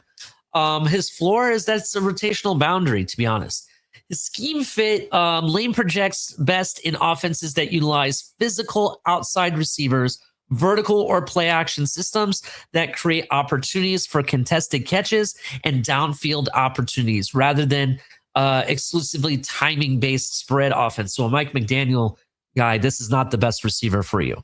I'm hoping now that we're post Mike McDaniel era, I'm hoping we move to this bigger body, physical, vertical threat receivers. That's kind of what I'm hoping for. So we'll definitely see. But I definitely think this guy can be something special, especially a go-to red zone threat for sure. What do you guys think of Jacoby Lane, especially for the Dolphins, since that's why I wanted to talk about him? You know, again, don't know much about the guy, about what you just told me. I watched USC a couple times this year, actually. So it's like if I go back and actually look, I probably actually saw the dude making some plays. Both those wide receivers out there, I like them both. They're both playmakers. They're both good at what they do. I'm going to have to do a little more research, obviously, but any sort of big body contested wide receiver, again, that we can use to complement if we're, like they say, they want to build around A-Chain and Waddle and complement him with a big body. I'm okay with these guys. Give me these 50-50 dudes who they get deep on you, and next thing you know, they're boom, 50-50. They're coming away with it. We got a touchdown. Like, we need those guys. We don't need the dudes who are going to run by, and we need the physical presence of, I'm jumping over your head and taking that ball. Sorry. Definitely. And one thing that you talked about USC real quick, and I don't want to spend too much time on him because of our limited time. They had a quarterback, I think, and correct me if I'm wrong, his name was Sam Levitt, I think, if I'm right. The quarterback that they had? Yes. Yeah, Sam Levitt, right? There was instances on tape. I saw Sam Levitt get like he was being attacked from left, right, center, and he had to run out of the pocket and everything and make quite a few, off-scheduled throws. And it seemed like Jacoby Lane was there to save him for it, right? And even when he was throwing it, it was a wild-ass throw, and somehow Jacoby Lane comes away with the catch still, right? In fact, one of them, I think he got hit and the ball like did this weird, spin and, went straight up and then came straight down. And somehow, even though there was two other corners there, Jacoby Lane still found a way to make it happen. I like Jacoby Lane because he can be that guy that you can throw the ball to when it's not on schedule, and he might be covered three ways to Sunday and somehow come away with the contested catch still. That's kind of why I like Jacoby Lane. Any thoughts from you, Steve, real quick? Yeah, he reminds me of Garrett, not Garrett Wilson. Damn it, you said his name. The dude who was with Dallas. That came from George Pickens. George Pickens. Thank you, George Pickens. Absolutely see that. I preference the other guy on the other side of the offensive wide receiver unit. Myself, I'm a Lemon guy, right? Mm-hmm. But I like Jacoby Lane. I like his. I don't expect Lemon to be there in the second or third round, so that's why like, I like this kid a lot. I could see a fit for us. I'm going to talk about him because I just want to put his name out there. That's all. But go ahead. Absolutely. I see the talent.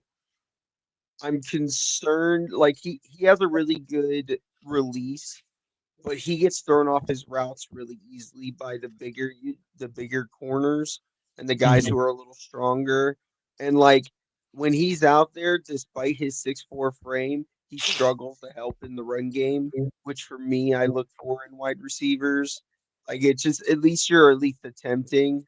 But I do like him. I think he would be a very good a very good companion for Waddle.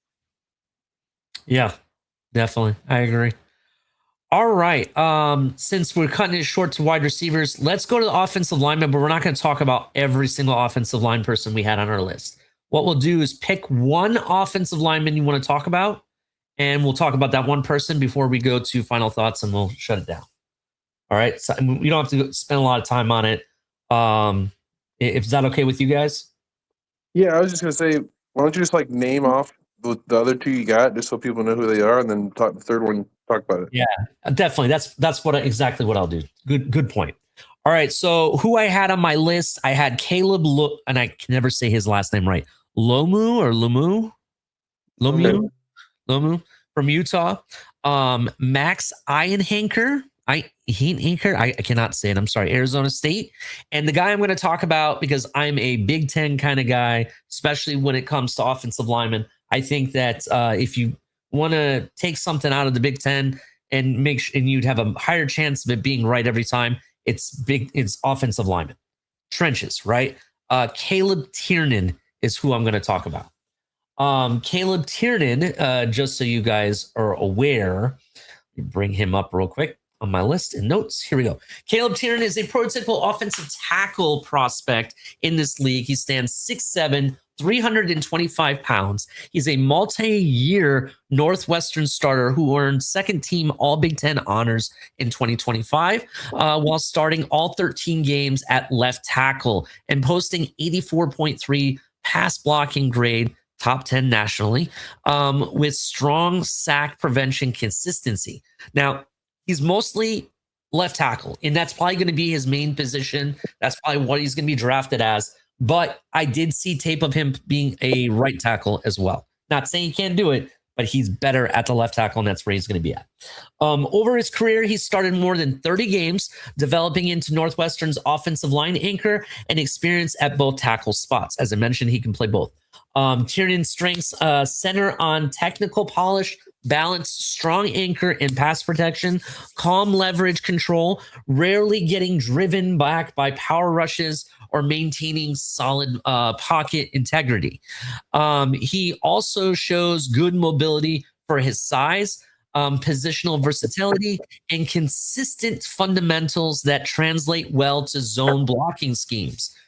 His weaknesses include lack of elite athletic traits or explosiveness, plus occasional arm length physical dominance questions that can limit upside against top NFL edge speed.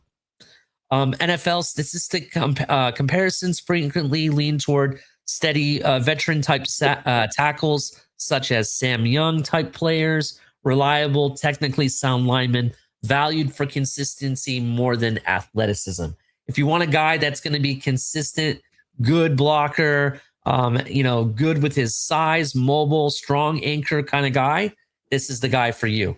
I definitely expect him to be drafted specifically day 2, either round 2 or 3, or specifically you can consider him a safe offensive line prospect with starter potential.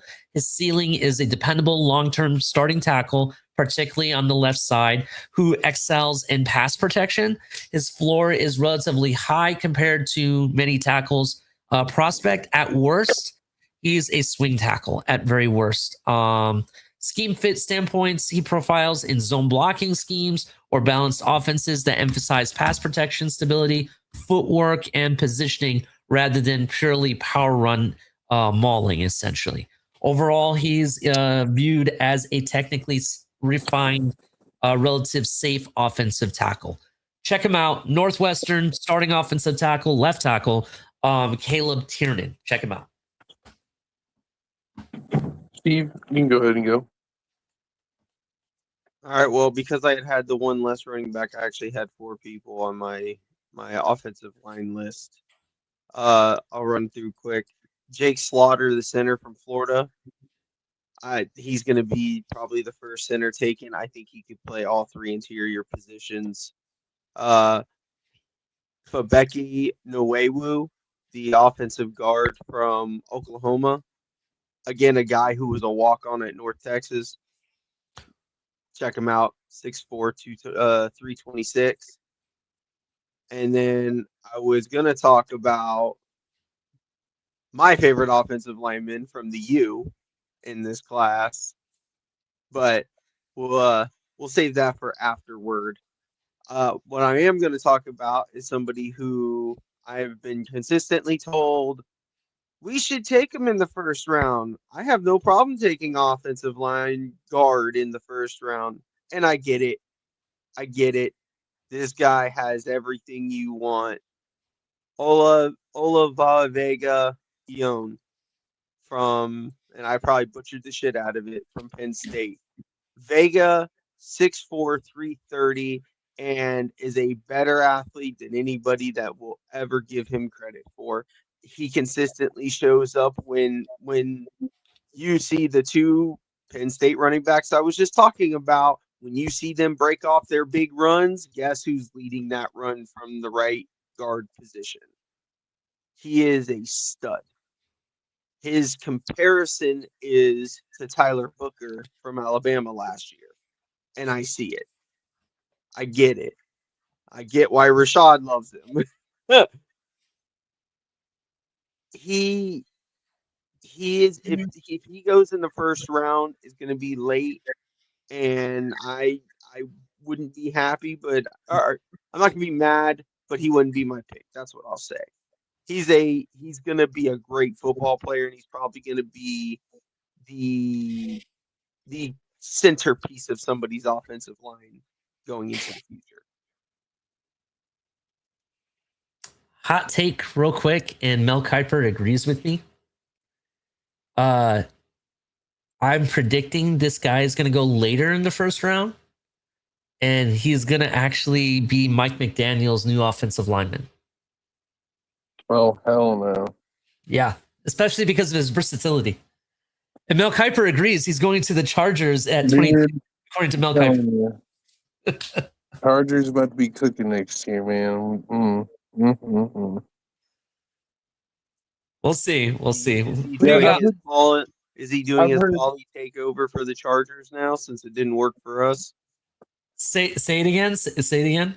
What? I said, is he doing the Paulie takeover for the Chargers since it didn't work for us? Hey, who fucking knows at this point, right? Yeah, who knows? We'll see. I think Mike McDaniel likes those versatile guys that can play any of those interior positions. Oh yeah.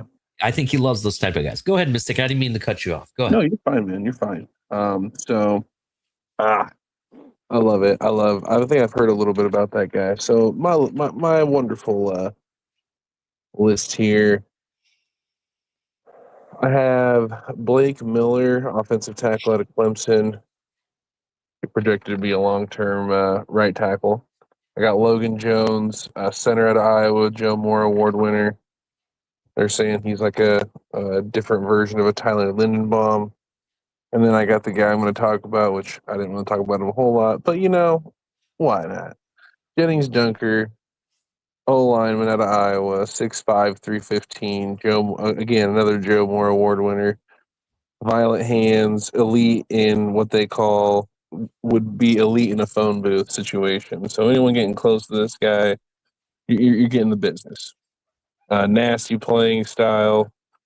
So currently, more frequently compared to current Pittsburgh Steelers guard Mason McCormick, but also people compare him to the likes of, like, obviously a Brandon Sheriff, who, again, tackle at Iowa, but then you look at what people believe him to be, people think that he's going to get moved inside the guard.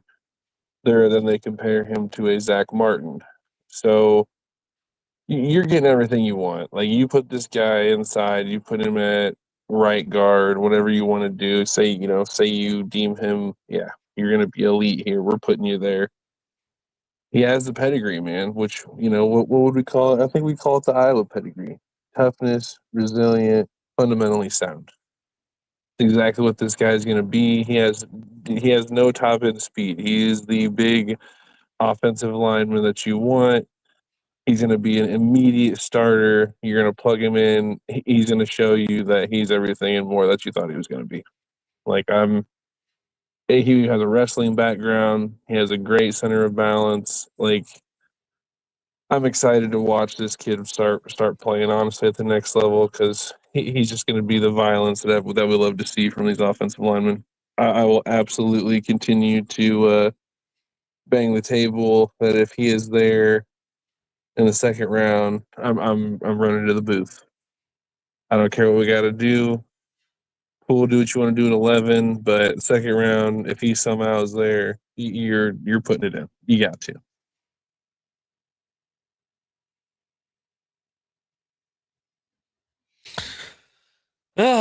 Definitely. I like all three guys. I cannot wait to see what happens in this NFL Combine. It is going to be nuts. Let's get to the final thoughts real quick, gentlemen.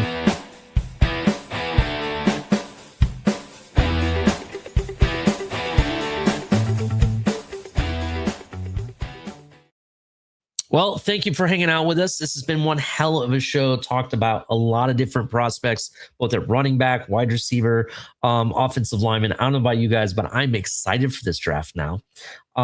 Hearing about some of these guys. I will say it'll be very interesting to find out what happens. I know we didn't get to talk about all of our offensive linemen in depth. The guy out of Utah is really exciting. The guy from Arizona State is kind of too. I would say that we can definitely talk about those guys next Tuesday. I think we're definitely going to have a recap of the combine, the good, the bad, the ugly. I can't wait to talk about it. I can't wait to watch more tape, and especially some of the guys I didn't know that you guys had today. I'm going to go and watch tape and see what I think about them. So definitely cool. What are you guys' thoughts? Who wants to go first? Yeah, I'm with you, man. I can't wait. Again, shout out to you, Ollie. Appreciate you, man. Again, Steve, shout out to you for joining us as well. This is the most that I've been locked into a draft probably in the last probably 10 years. Mm-hmm. So this is the most in-depth I've ever done on players. Looking into them more, backgrounds, what they're good at, what they're not. I appreciate it. I do want to take a moment because I had a piece in here that I totally forgot about until I see it now. One of our wide receivers that we looked at had a comparison to, the one unfortunate late Rondale Moore. Shout out to him.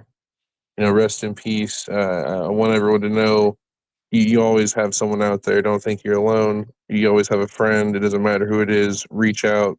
If you need help, ask somebody. Absolutely. It was really sad. Thank you for bringing that up, Mystic. I was gonna mention that towards the end here, and thank you for reminding me. But yeah, if you guys ever need someone to talk about to, even us, reach out to us. Reach out to somebody. It doesn't have to be us. Definitely reach out to somebody. Tell people how you're feeling and everything, because the more you talk about it, not only is it healing for the soul, but it's also it lets people know that, hey, you might need some help or need someone to be there for you. So don't be afraid to ask. When silence is what really kills, in my opinion. What do you think, Steve? Yeah, I think the most heartbreaking thing I saw was, I think it was Wandale Robinson's tweet to him. I think that's what it was. Yeah. He had just talked to him or texted him earlier that day. But yeah, I'm excited. I'm excited. Like I said when we started the show, this is my favorite time of year. I love the combine and I love the draft. I do have combine news that happened right as we started the show. What's that? So, to kind of follow up with you, I definitely love the combine also. I'm really excited, but this certain prospect, I have said that if he falls to the third round and we draft him, I'll be okay with it 100%. I think you're on board with it, Steve, and I think Mystic is too. Drew Aller has recovered from his injuries, will be throwing at the combine. Sign me up. Ollie, you know how I feel about him. Oh, yeah. He was my guy. He was my guy last year.